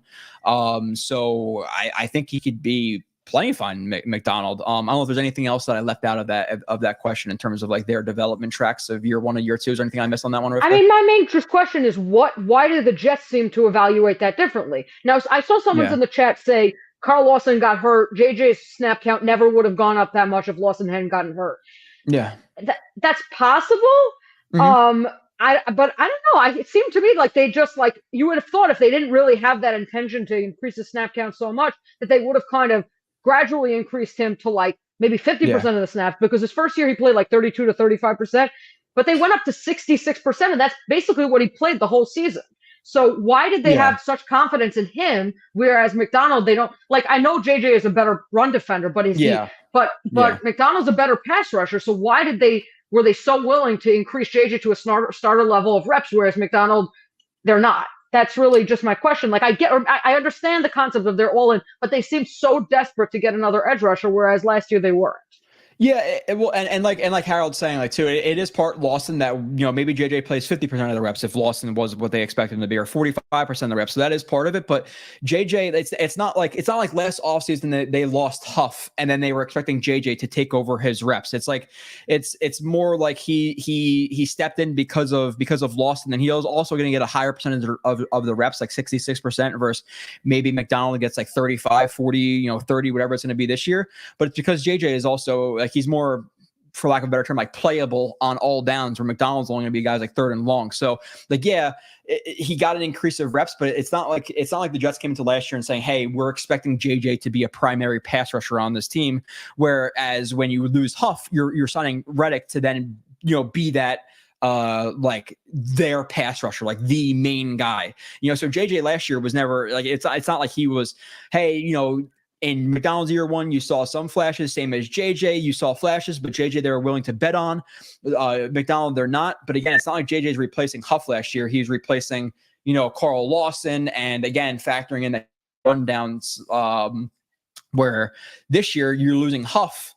So McDonald was not going to be, cast as, hey, 25, 30% of the reps all the way to being able to replace one of the better edge rushers in the league. Like JJ, in my opinion, was never asked to replace the level of edge rusher that, Huff was. So I don't know if I'm like formulating that answer correctly, but it's kind of like different in terms of what they're being asked to do in year two. No, so I understand that, but then let's say, do you think McDonald? I mean, again, I don't know if you've reviewed Reddick yet, but do you think McDonald is so much worse of a run defender than Reddick right now? Yeah, like it's not a thing that he's really asked to do a ton of, so it's not something like I can speak to and say like, yeah, he's so much worse. I would say McDonald is surprising in terms of like the pop he has in his punch and his ability to set the edge for a guy who's 245 pounds or whatever it may be. But Reddick has proven it, year over year, that he's at least an average run defender. And when you're going to take a guy, or maybe even slightly below, but let's just say average for now, you're taking a guy who is, obviously one of the better pass rushers in the league than an average run defender. So, it's just a thing where like I think the Jets are in a position where they can make it work with the cap, and they're not going to basically bank their entire season on a guy who could make the leap when they had enough capital to get a guy who they know is already there. It's a situation, again, it's not a thing where we're 7-10 or 6-11 in a situation like that. Then hey, let McDonald play. But in a year where you're going for it all, clearly the Jets really value defensive end and just, the defensive line in general. So they're not going to put like their whole philosophy on the shoulders of McDonald, if that makes sense. When they could be safe, or they were safe about it, they signed, obviously, or they traded for Reddick, and now they just have a deep group of pass rushers just like they did. But again, I think it's a little bit different in terms of what the Jets were asking both JJ and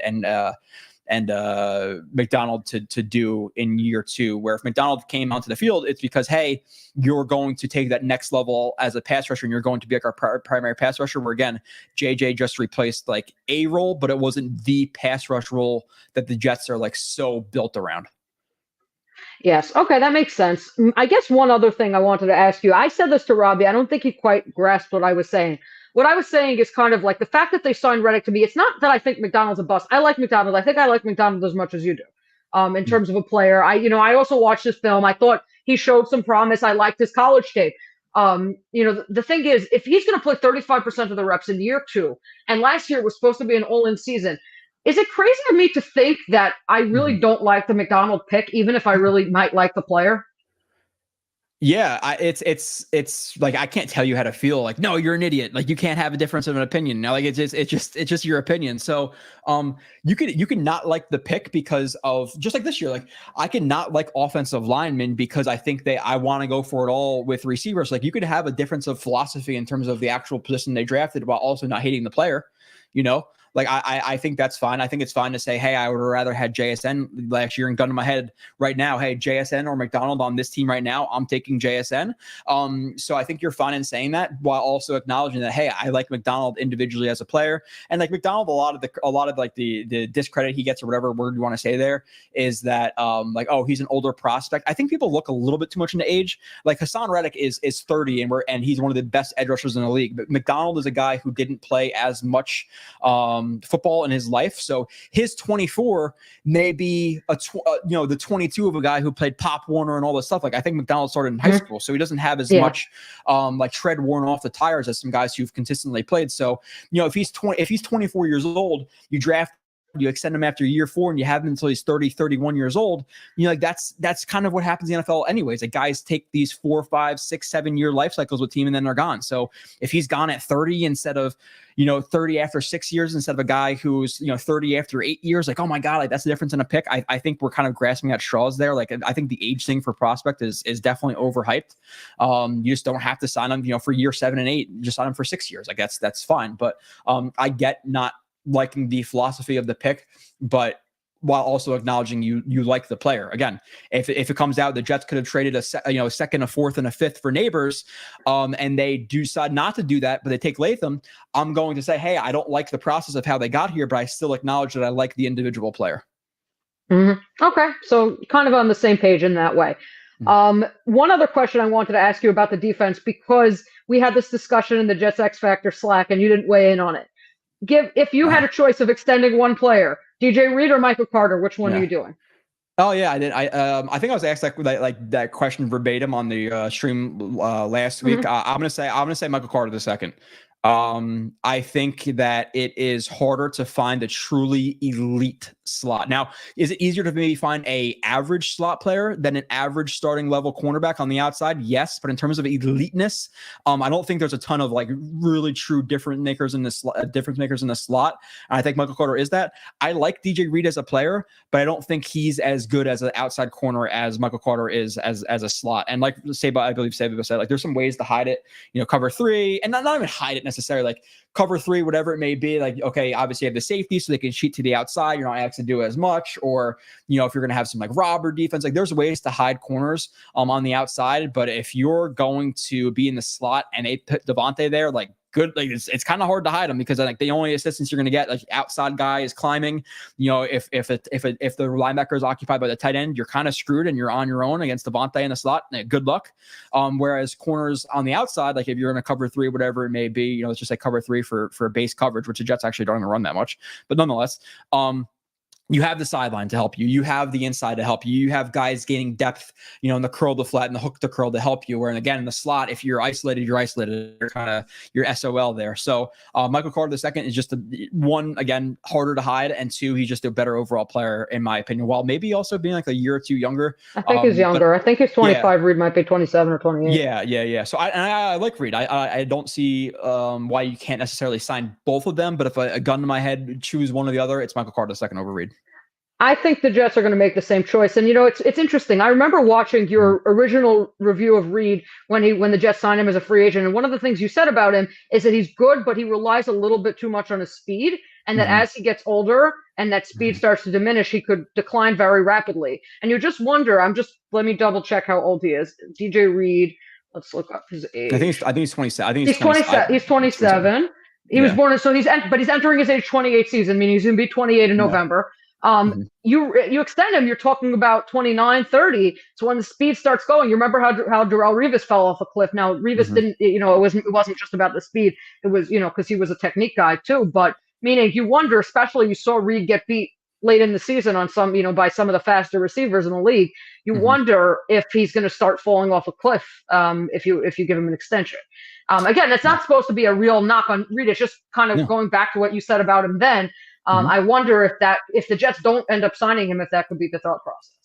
Yeah, no, it's a valid way of thinking. Like there are some guys, and I actually assumed Revis would last a little bit longer than he did because he was so technically savvy. But I guess he was never like a good athlete. He's more of an average athlete. So when you're an average athlete and you take some away from them, then they're a bad athlete. And then even if you're a bad athlete at the NFL level, technique can't necessarily make that up because you have to have like some baseline level of athleticism to succeed in today's NFL or even in Revis's NFL, playing the receivers he did. But we saw him get diced up at the end. DeAndre Hopkins in that week 12 Texans game, diced up versus Sammy Watkins. But a guy like Reed he's more dependent on his ability, explosion, top end speed. He's not the most technically savvy player. So I do think it's a fair point to say like, hey, he's going to drop off quicker than a guy like Carter, who's a little bit more technically savvy. So signing him into his 29, 30-year-old seasons when he is,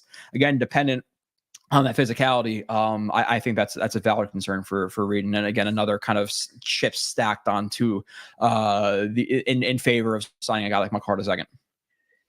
Okay, fine. Now we get to the chat. Okay, I'm going to go back to the beginning of the chat and we'll go through some of the things. Let's see. I sprung all the way back to the beginning. Wow, I really missed a lot.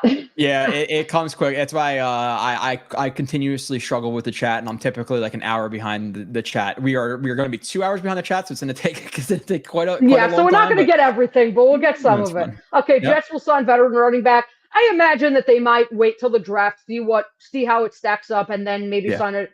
Because I think, the thing is, again, a lot of times starting level running backs are drafted in the 4th and 5th round. So I think theoretically, if they don't end up trading up and they have those picks, they may well take a running back. Last year they took an Izzy who was supposed to be the home run hitter. I could see them taking more of a Michael Carter type, where if you got Carter from his rookie year, that would be a great number 2 running back. So I would be I assume that they're not going to sign anyone before the draft, because a guy like, again, I'm not very high on Zeke because I actually watched all his pass blocking reps from last year and I wasn't very impressed.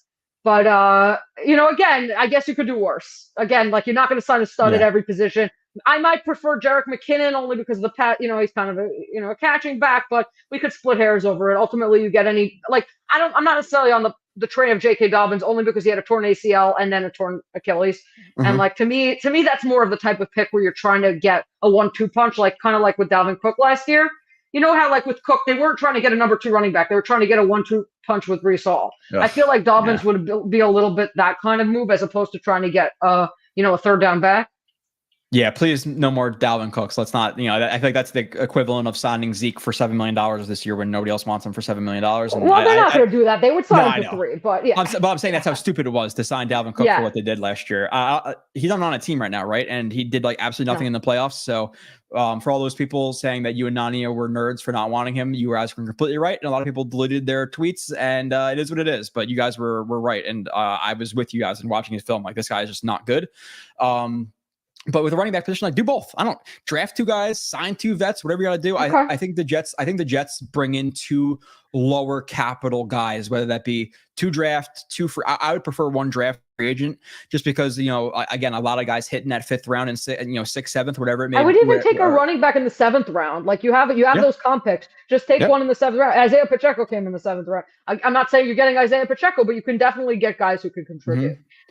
Yeah, for sure. And the thing is, like, hey, again, a lot of these running backs, whoever you prefer, Jerick McKinnon, whoever it is out there, you could sign that guy for low capital. So get a high upside guy in the draft who's a little bit more risky, and then also supplement the roster by grabbing a guy for $1.5 million, $2 million who you're confident in coming in and getting 5, 6, 7, 8 carries a game. It's both. I think it's kind of like when they had Tevin Coleman. They ended up I think they had him in the 2022 offseason. They ended up cutting him. But again, a guy like, guys like that, again, you give them the vet minimum or close to the vet minimum. The worst that happens, I would take Ty Johnson back. I would take Donovan Smith back. Those are players who are like fine depth guys. Hot take. I didn't think Ty Johnson was so bad. Yeah. At first he started to become better. That Chicago game, like that one run, Ty Johnson is like ridiculously explosive. Like he's a fun player to watch, and he kind of carved up the nuts a little bit last year. Once Brees got hurt in 2022, he was the most explosive back on their roster, and they didn't really use him that way. Again, he had a drop issue.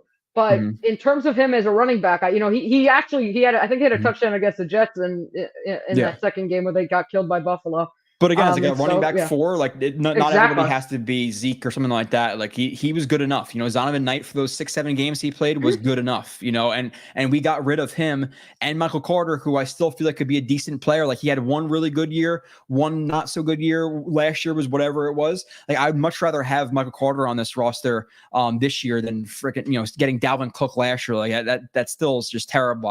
And we lost 2, I think, decent running backs, like depth running backs, because of it. So I would love one of those guys back. Obviously, they're probably not going to come back. I don't know, their contract situations, but sign a depth guy, draft the guy, and hope that guy turns into Isaiah Pacheco in the 7th. Okay, I just have to plug in. Apparently, my laptop is not plugged in. I don't know why, because it actually is plugged in. But socket blew. No, it didn't. Now it's on. Okay, good. Okay, so someone said over here, well, Robbie says that the Dalvin Cook move, I remember I went crazy in our Slack group when they signed Cook. I was so mad. And Cook was and Robbie was like, "You're complaining because we're losing Zonovan Knight because of Dalvin Cook." And I was like, "Yes, I am, actually." Yeah. But he saw it as the price of doing business for Rodgers. Yeah, but signing a guy who's worth $1 million for $7 million, I don't care what the reason is, it's not good business. It's just not. And I don't care, like, at a certain point, you got to be able to. I just don't know. Like the dynamics behind the scenes are always something we're never going to know. But like, does Rodgers just walk in and say, "Hey, I like this guy," and the Jets are like, "Screw it, we're just going to sign him because he likes him"? Or did they watch? Because if they watched that film and said, "Hey, this guy is worth $7 million," we should have serious questions about their player evaluation, especially in the pro personnel, because he was god awful with the Vikings. I don't care what any stat says, he was bad. And we saw that come to fruition with the Jets and even the Ravens, once he was released by the Jets. So that was just terrible. And some of their other moves, whether it be like in Tomlinson or Uzama or Cook, have been awful. But then at the same point, like they pivot and they will get JFM, Quincy, and all these guys too. So like it's just crazy how volatile they're in terms of like their player evaluations. Yeah, I mean, the concerning thing, Michael wrote an article right when this happened. They asked Joe Douglas at the end of the year about Cook, or maybe when they released him or something, and he said, "We thought it was an opportunity to add a Pro Bowl player." I'm like, were you really that blinded by the fact that he made the Pro Bowl? Like, if that was a genuine answer, I am really scared for this evaluation. There was something on Twitter a couple of weeks ago, and it was like quote tweet this with something that lets you know that somebody doesn't know ball, and I was going to put up on there like Pro Bowl player, because I hear that all the time and it never means anything. Like, oh, they're signing a Pro Bowl level guy. It's like, okay, I automatically like dismiss many of your other football opinions, because if you think that actually means anything, then I'm sorry to tell you you're mistaken. Dwayne Brown was a Pro Bowler too. Yeah, and yet I suspect that has to do with many people's Hall of Fame evaluations, which is insane. Yeah, again, we slack pretty often. I have issues with some other people's like player evaluations and stuff, and I just think people are lazy. I don't know what it is. But again, to evaluate Dalvin Cook and $7 million, I could disagree with Sabo. Obviously, we both own the website, so I don't want to create a beef here. But Robbie, what the hell, man? So yeah, no, Robbie said it the whole time. That was his take. His take was it's just the business for Rodgers. The other thing he said is like it's not like they signed him when there were 15 other moves to be made and there were 3 offensive tackles available and they did it instead. It was like kind of a throwaway move that like, okay, it's the end of the thing. We have a chance to add a guy who Rodgers likes. Okay, we'll do it. He took a pay cut, so we have this money to burn. I think that's the way he saw it, and I can understand it, but I just don't like it. Or you roll over that $6 million this year, and now instead of wasting that money, we have Quandre Diggs on the roster, and like really throw that second. That's exactly what I said to Robbie last week. Yeah, so you were right. Robbie was wrong. I'm fine in making that verdict. So you were correct. Yeah. Okay. So now someone said Uzomah to the Eagles is very laughable. Oh, the Eagles add a weapon, someone to boost their offense, right? Was that Ian Rappaport or one of them? Yeah, something like playmaker or something like that. And it's like you have no idea what's coming for you, my guys. It's he was okay at first. Like, and I said like I would be okay with him as like tight end 4. I like his personality and all that stuff. But damn, he was a bad football player. And like again, it's just things I'll never understand. Like there are some like evaluations. Okay, you like like somebody might like Bowers, I may not. Like I understand that evaluation from that player. Like I there's some wiggle room I'll give to evaluations, but for Uzomah to ever get more money than Conklin is something that will always blow my mind. I just have no idea. Or like how last year Schweitzer gets more money than McGovern. Like sometimes it just doesn't make sense. Yeah, it's very odd. And then they said Lakin to the Seahawks is also very laughable. Yeah, okay, enjoy Lakin. Yeah, that was never good from the start. Again, like I thought he was going to be an okay player for the Jets, but they overpaid him from the jump as well. If you go back and watch him with San Fran, he was never this isn't even quantified, like a Pro Bowl level player. He was never Pro Bowl to me means like I guess like very solid player. He was never that with the Niners. He was consistently. Yeah, no, you said in your review. I watched your review. I had just joined the site when you put out the review, so I saw your review and you said something like average to maybe slightly above in San Francisco, at least in 2021, whatever the year before they signed him. But he just fell off a cliff with the Jets. Like if he had just been average, they would have been okay. But he was horrendous. Yeah. And like right off the jump too, this year he was bad. He bad against Buffalo. He got absolutely mollywopped versus the Cowboys in like one of the first plays of the game. I don't know. I think they ran to the left and he got blown up by whoever it was. Maybe it was Lawrence, which isn't a fair matchup. But he was awful. So I'm happy to get him off the roster. And that's kind of like what I've said in terms of the tight end. Like, hey, I'm not saying tight end is a need for the Jets, but again, put yourself in a scenario where Conklin goes down. Are you confident in Ruckert to play legitimate reps? And like some people will say, yes, I'm sure. But realistically, if he wasn't from Long Island and we didn't like the story and we didn't like his dad, we wouldn't really care much about him right now because he hasn't proven a lot. So take that out of your mind and, get a tight end 2, even get a tight end 3. I'm not saying you have to get a guy who's definitely better than Ruckert, but I think having somebody as like a contingency plan that's better than Yeboah is worthwhile. And I don't know like who's out there, but like, if they sign Robert Tonyan for $1.5 million, like I think that's a move that the Jets might make in a month or 2. Yeah, no, I would agree with that. Someone says Rome Odunze to Buffalo for Josh Allen. I mean, if Buffalo's trading all the way up, I'm glad. Give up all your draft capital. I'm sure. Okay, obviously Buffalo will be getting better when they have than what they have now. But that's I would be fine if they traded. Look, one of the things I'm worried about, and one of the reasons that I actually would like to trade it for Neighbors, is I'm concerned that Buffalo might do it. It's going to take quite a bit. Like now, does that team at 5 or 6 really want to go all the way down to wherever the Bills are, 27, 28? Yeah. That's quite a large leap to make. So it's definitely going to be easier for the Jets, but it depends on how aggressive the Bills want to be. But at the same time, like if the Jets are going to get outbid by Buffalo, who's 18 picks below them, then like, what are you doing, Jets? Like at that point, ponying up what it takes and getting Neighbors. I'm not saying to overpay or anything like that, but don't get outbid by a team who's 18 spots below you or whatever it may be. I mean, the truth is, I don't necessarily really think they're going to do it because I think that they're obviously not rebuilding. You don't rebuild with Josh Allen as your quarterback, but they're retooling a bit. I think that they're going to they'll probably, like the Buffalo will probably end up with a Ladd McConkey or Adonai Mitchell, one of the guys we mentioned before. I'm sure they'll be good with them. I think again, Josh Allen's a really good quarterback.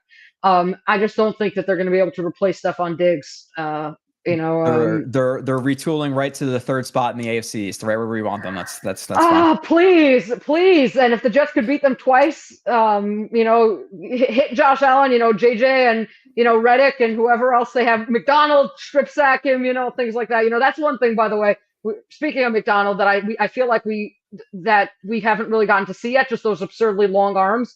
And so, you know, in college, he had a bunch of like 11 forced fumbles or something. That's one thing that I'm looking for. And Reddick is kind of good at that too, right? He has a bunch of forced fumbles and things like that. For sure. Something I'm looking forward to seeing. Like that's something Huff was never going to get you with his shorter arms. Even though he had 10 sacks last year, he's never going to get, you know, those forced generally not going to get too many of those forced fumbles. And so I'm excited to see that this year with the Jets. Okay. Yeah, they will have the length for it, for sure. Hey, Joe and Rivka. Hey. Okay, so someone's asking, have you spent any more time on Fautano? No, it's been, again, I watched him in passing while watching Odunze.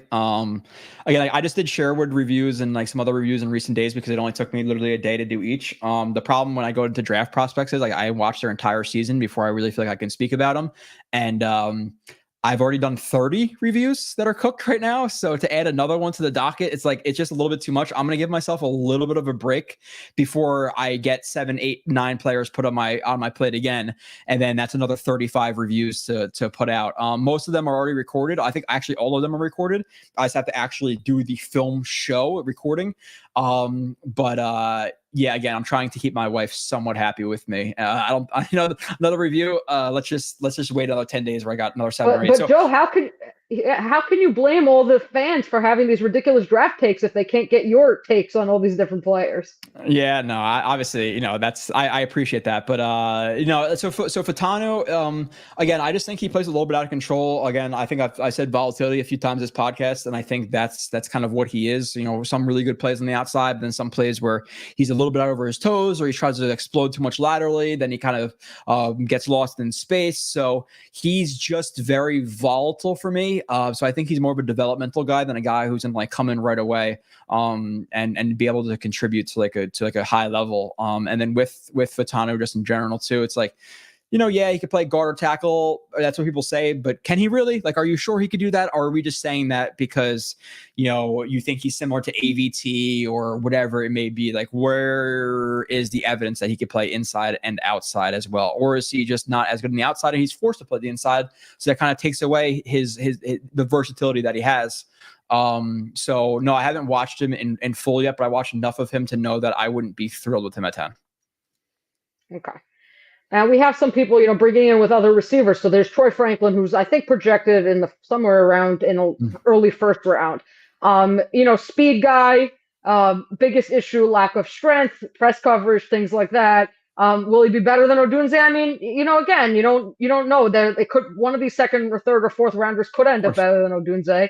But Odunze, the one thing about Odunze that you know is chances are he's going to be a really good contested catch guy. Yes, maybe he won't be as elite at the NFL level, but just his ball tracking and the way he just catches everything. You know, his body control, like that's something, you know, at bare minimum. I feel like the guys in the second round don't have, you know, they don't have that bare, you know, that floor. Generally, the floor is going to be a lot lower. And so, you know, I mean, look, maybe I haven't watched him enough to say for sure, but definitely not. Troy Franklin has a second round grade for a reason. Again, gun to my head, it's Odunze. Now, is it possible that he's better than Odunze? Of course, but there's a reason that he's most likely going to go in the third, and Odunze is in the first. And I'm not. And what's his name? Ray could be 100% right, and he could be better, but I haven't evaluated him enough to be like, yeah, James Franklin, I'm all for it. Take him at 10. You know, so I'm not going to go there. Yeah, is that Zach Wilson yelling in the background? I thought that was pretty funny when I had my okay. Yeah, I'm sorry, guys. I'm sorry. They were supposed to be in bed. Let's see. Let's see what else. Yeah, so they asked this again. If JD trades down, who are the receivers you'd be happy with in the mid-first? So I know Joe hasn't watched these guys. So I have to be honest. I don't think there's any receiver that I would be happy with before 20. And even the mid to late 20s. I think Thomas is raw. I like McConkey. I just feel like, again, generally when you're taking a higher first round pick, you're taking them for their ceiling. I feel like McConkey has, again, a high floor and he's a good player. I'm just not so excited about taking him. You know, I'm excited. Like, again, if you traded down to 22, I'd be fine. But I wouldn't be excited with taking him before that. Leggett to me, or Leggett is a second round pick for me in my view. Doesn't create a lot of separation. Some of these other guys, like Adonai Mitchell, you watch him, he's definitely, again, he has that he's quick and he's kind of he's very sudden. And so you watch him and you're like, oh, this guy could be, you watch some of his stuff, you're like, this guy can be elite. And then you watch other reps and he's just sleeping. So to me, that's a big red flag. And he made excuses about it. And so, I'm not sure about, I feel like this receiver class is deep, but I feel like most of the guys it's deep you have the top 3 guys and then there's a big drop off. Yeah, and that's what I've seen. Again, I want to preface it by saying I haven't watched the guys after Odunze like really strictly, but it does seem like there's quite a large gap between Odunze and whether it be there's another guy I know Brian Thomas Jr. is another guy who's like in running for like that 4th, 5th receiver. I forget his name, but there's nobody in the mid-teens that I'm going to be like thrilled about them drafting. Now, listen, at the end of the day, if they trade down, they get a 2nd round pick and they take Brian Thomas Jr. a couple spots higher, then it is what it is. Like, we got a 2nd round pick, so reaching there is not maybe as bad. But there's nobody I see in the mid 1st round that I'm gonna be like ecstatic with trading down. And so, and to piggyback off that point, if they did trade down and get a 2nd round pick, at that point I'd be like, I don't see such a big gap between Brian Thomas Jr. and a lot of the 2nd round receivers. I'd rather take at that point, Jr. I might even take a Bowers. If he was available or something like that, then overtaking a receiver there. Oh, because for sure. Like in terms of like Brian Thomas Jr., the other receivers, I'm taking Bowers over those guys. So if it is a situation where, hey, Brian Thomas Jr. or Bowers at 18, I'm running to the podium for. Like, at 18, I'm happy with that pick for sure. 10, I'm not so thrilled about it, but I don't hate Bowers. It's just we're talking about him versus Latham versus Odunze versus Neighbors versus him. If it's a battle between him and Guyton, the depth tackle or the end of the 1st round tackle, or Brian Thomas Jr., then give me Bowers. So it's all dependent. What about him and Fautano? Bowers. Give me Bowers over Fautano as well. Just because, again, I think that Fautano could be a good player and stuff like that, but it comes into even if I had Fautano a little bit higher as a player, again, one's playing 35% of the reps, one's playing 60, 70% of the reps. So how much better does that player in 60% of the reps have to be better than the 70 or 65, 70% of the rep player? If that makes sense, like to make it kind of like even out, especially in a year where you're going for it all. I would take the player who's more likely to make a big impact because I play more. And again, if all things go well, then Tyron Smith and Morgan Moses miss barely any games, and then that guy is sitting on the bench for the Super Bowl, whereas Brock Bowers would be playing 65% of the reps in the Super Bowl. Yeah, no, absolutely. So this I just brought up because I know you said something about Brendan Rice or Brian Thomas Jr. Brendan Rice is like a 3rd or 4th round pick according to most people. Yeah, but you said something about the Senior Bowl. I haven't watched a ton of him. I did watch a couple of reps at the Senior Bowl, and I was not thrilled with what I was watching from Brendan Rice. He just looks like he's like a physical freak and stuff like that, but doesn't look like he's the most refined receiver out there. Yeah, but for a 4th rounder though. Yeah, no. Again, it's not something where I'm going to say like no to a 4th rounder, but that's just because I don't know enough about the draft. I could watch him and say absolutely not. And it also depends on who they take him over. Like, okay, if they take him over a guy who, let's say if I watch him and I think he's an A+ pick in the 3rd round where Brendan Rice is a C+ pick and they picked him over that guy, I'd be pissed. But I don't have enough knowledge base to say that, I would be mad at him in the 4th round because, again, I just haven't watched as much as I should have to make statements like that. Okay, so Rusty Spooner, we're so thin in offensive line. Makes 0 sense to get a weapon in the 1st when we have the walking wounded as an offensive lineman. Trade back and get offensive line because they'll wind up playing week 10 due to injury. You need the wall. So we kind of discussed this. Well, you're not saying take the don't take an offensive lineman and go in with Carter Warren as your swing tackle, right? Yeah, it's not a thing where like, hey, whatever you do in the draft is the last move you make. You could get again like a Bakhtiari who's gonna be better than Fautano or whoever it's gonna be. When he does come in. Again, it's about raising the ceiling in a Super Bowl or bust year. And I think a receiver does that much more so than an offensive lineman that's not even going to be much better than a guy you can get on the street. Yeah, and that goes to this comment too. We are not one Marvin Harrison away from the Super Bowl to trade up. Aaron Rodgers' health is priority number 1, especially coming from major injury. Are we not one, Rob? I mean, again, not that's not the only move you're going to make, but literally, if you make some of those other depth moves, I know that the national media doesn't believe it, but if you look at this Jets team, and again, you look at that defense, you look at some of the skill position players they have. Yes, you need Rodgers to stay healthy, but again, as Blewett said, we're not talking about just letting Carter Warren be the swing tackle. Mhm. We're talking about signing Bakhtiari, possibly signing another guy, and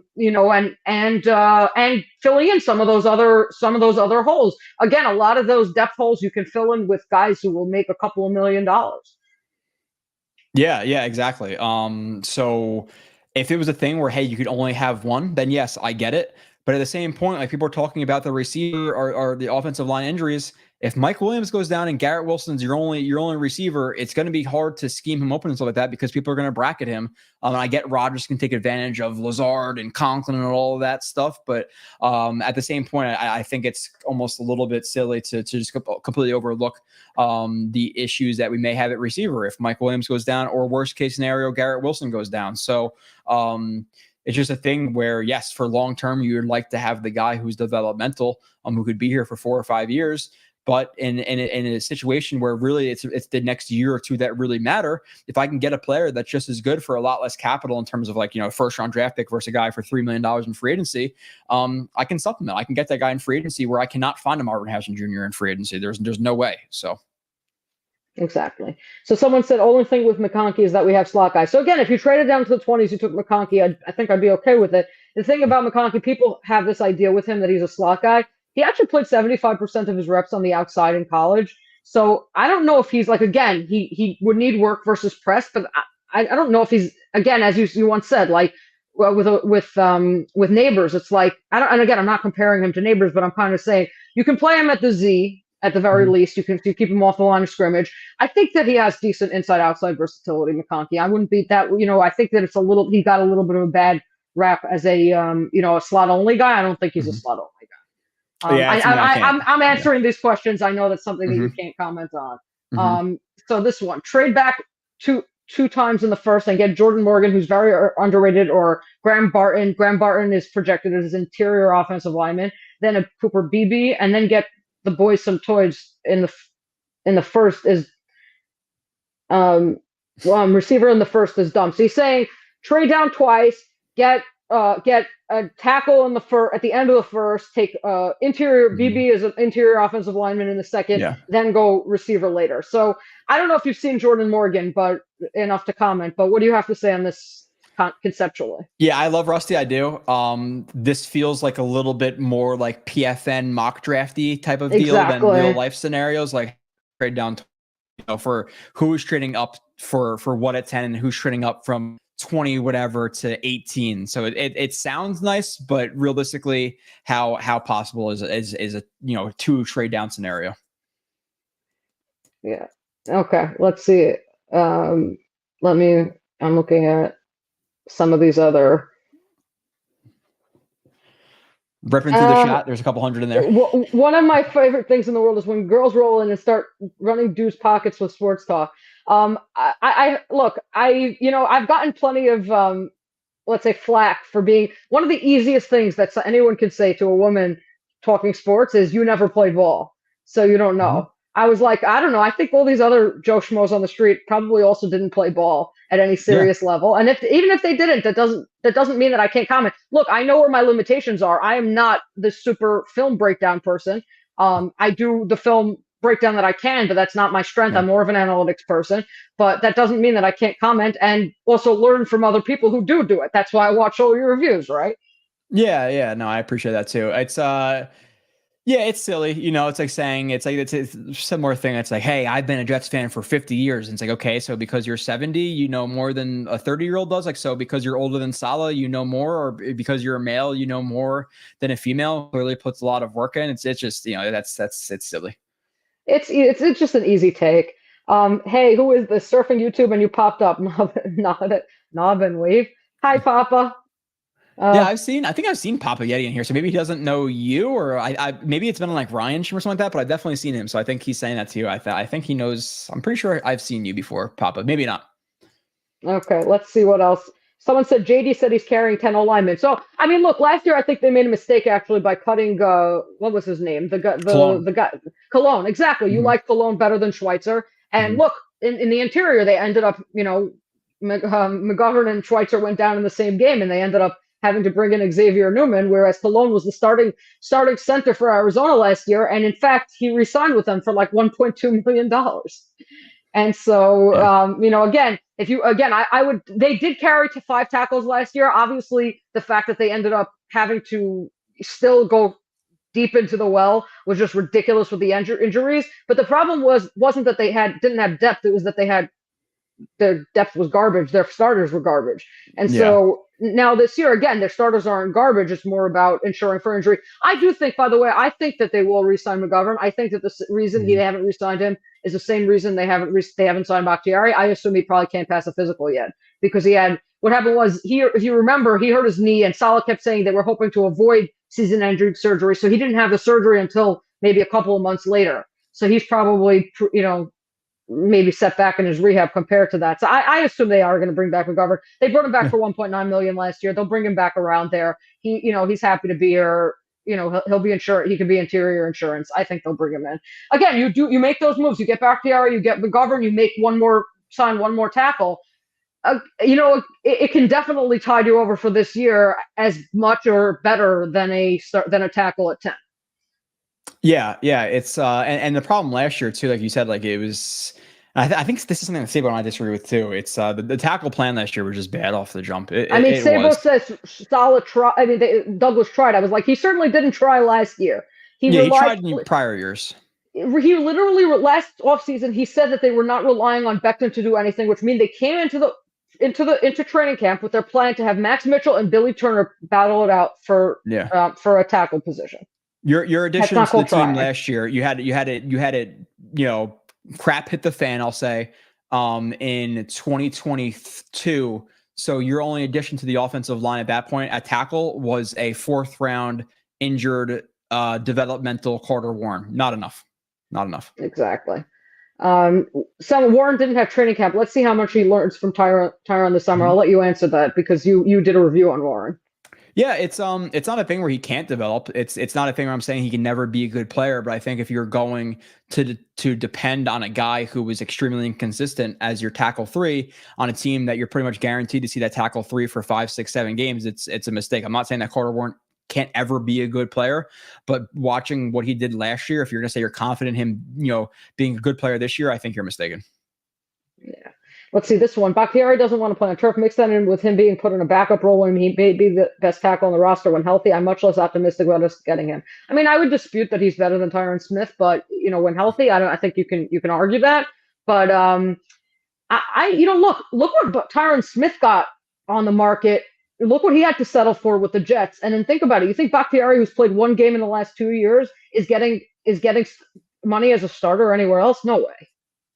Yeah, I think Harold's just trying to say when they actually are on the field, he may be better, like in terms of their top end play. But I'm not sure. I haven't watched Bakhtiari enough. Yeah, no, it's a thing where I'm not going to say definitely yes or definitely no. But Bakhtiari's biggest problem is the injuries. We know that when he's on the field, yes, he's healthy now. If and when hopefully the Jets do sign him, I'll go back and I'll give you an exact answer, Harold. I'll be honest and I'll say I think you're completely wrong or you could be 100% right. But I think adding a player as good as he is, like in terms of his ceiling, that's really clutch for a backup offensive lineman. Now there's a ton of questions about his injuries, but if I tell you, hey, you're signing Bakhtiari this year and he's going to play 6 games for you, all 6 games that Moses or Smith go down, that's an elite contingency plan in terms of if he actually plays. It's one of the better backups in the league. Yeah. Okay. How about AVT? Can we trust him? Don't we have to add depth? Well, that's why you said you wanted McGovern. How concerned are you about that Achilles? Because I had Dom C on, and he said that the high Achilles, for someone who we're used to seeing so much explosiveness from him, he's concerned that we're just going to see him and he's just not going to look the same. Yeah, it's possible, especially the year after it happens. Now, I don't think ABT was some player who necessarily always depended just purely on his athleticism. He was plenty athletic, but he's also very, very technically savvy. ABT, he's a very smart player, so I don't think it's a thing where that's all he relies on. So he's going to struggle mightily because of that. But now with that being said, we talked about Revis before, there's a baseline level of athleticism you need to play, or you have to be an upper echelon player in the NFL, or even just a successful NFL player. So if he wants to be an elite player, He has to really bounce back from that injury, and I don't think he's going to bounce back so quickly. Typically, it takes a year. So I think if you see ABT being just like a solid, plus starter this year, that's kind of good for his injury, and then hopefully years after that he could be an elite player. But typically the year after an Achilles injury, it's going to limit your explosiveness and stuff, which again is not something he relies on, but it's obviously an added bonus to what he is as a player. Now, are you worried about him getting injured again? Like, do you feel like that at this point is a label, like he's injury prone? I'm more worried than I was 2 years ago when he didn't tear his Achilles and his triceps. So it's not like he injured the same knee twice or the same Achilles twice or anything like that. So you're hoping it's just a freak accident. He never plays in Denver ever again. But with that being said, his leg is now weakened, and that when you have that Achilles injury, it's going to put more pressure on your calf, more pressure on your MCL, more pressure on this muscle and that muscle. So typically when you get injuries in one spot, it could lead to injuries in other spots on that leg because your body overcompensates for said injuries. So you have to be worried about it. Now you're hoping that the Jets medical staff and all that can handle that. And we haven't had the best track record in recent past of keeping offensive linemen healthy, but it's definitely a concern. It's a concern I don't want to have because ABT is a stud of a player, but if we face the facts, he's played 12 games in 12 games in 2 years. So I'm definitely concerned, and it's a reason that we need to bring in a guy like a McGovern, who I think is one of the better interior depth guys you'll find out there. Okay, I hear that. Saleh knows how to develop a good young pass rusher. I don't know if that was I'm assuming that was referring to McDonald. I just wanted to bring up here this idea that Saleh is going to get the most out of Kinlaw. I find that to be an absurd take. Because, I don't know, do the Jets have a track record of first of all, Saleh had Kinlaw in San Francisco. Second of all, I get that the Jets have a track record of developing defensive linemen, but or defensive players, but not really interior defensive linemen. I understand that Quinton Jefferson had a better year last year than maybe he had in the past, but for the most part, most of the other defensive tackles they've had have played exactly as you would expect when they came in. Quinton broke out. Okay. Yeah. So I don't know how much credit you're giving Saleh for that versus Quinton just putting it all together. But do you see them being able to get more out of Kinlaw than the 49ers were? Yeah, I would say yes, honestly, because JFM was a guy who was cut, and then he obviously came to the Jets and balled out. Quinton Jefferson, we thought he would be better than what he was with Seattle, but still he needed to prove it, and he did that under Saleh. Q went from a top 10 defensive tackle to a top 3 to 5 defensive tackle, so you could say he took a slight step up. Sheldon Rankins had one of his better years, revitalizing his career under the Jets. Huff developed from a UDFA to a stud of an edge rusher. JJ went from, obviously a later first round pick to what we consider now a solid starter. So I would say, most of them they have gotten the best out of now. But on the interior, I hear what you're saying with Q and although JFM has played edge under Saleh, not really interior that much. He that first year he was with Gase. Yeah. But I guess my main thing is I don't know. I understand that Kinlaw is very athletic, but do you really expect him to have a better season this year? And I mean certainly to the level of QJ or even close to Jefferson. No, I don't think he's going to be next to Quinton Jefferson, but do I expect him to be better than he was last year? Yeah, just because, again, I do think they do have a track record of success. Now, do I think it justifies the move? No, I still think it's an overpay from the jump. And yes, like you said, there's probably less evidence of him being able to develop defensive tackles as there is to edge rusher. But I will give them the benefit of the doubt on the defense. I'm not willing to do that on the defensive side of the ball, though. They've been pretty good at developing, whether it be, again, JFM, Quincy, Tony Adams from UDFA to, a starting level player now. Michael Carter II they developed. Eccles they developed. Hull, I believe, that was his first draft. He developed into being at least a solid backup player. So I'll give them the benefit of the doubt on the defense. But with that being said, I'm not going to say that, okay, just because they develop well in the defense means that I'll justify the Kinlaw move. I still think the Kinlaw move was not good regardless of what development we're expecting. Okay. Let's go this one. Latham is going to go higher than we all think. People are freaked out by Olu's baby hands. Are you? It's something you don't want small hands as an offensive lineman. Now, is it is it as drastic as it is with a quarterback because you need to obviously grip a football that's so big? No. I don't think it's if he had 32-inch arms, it's much bigger difference than having like baby hands. Baby hands, it is what it is. You don't prefer them, but it's not something that's going to like move me off of the prospect. Okay, I definitely hear that. Still working my way through the chat. Someone said Bakhtiari is the next, Ryan Khalil.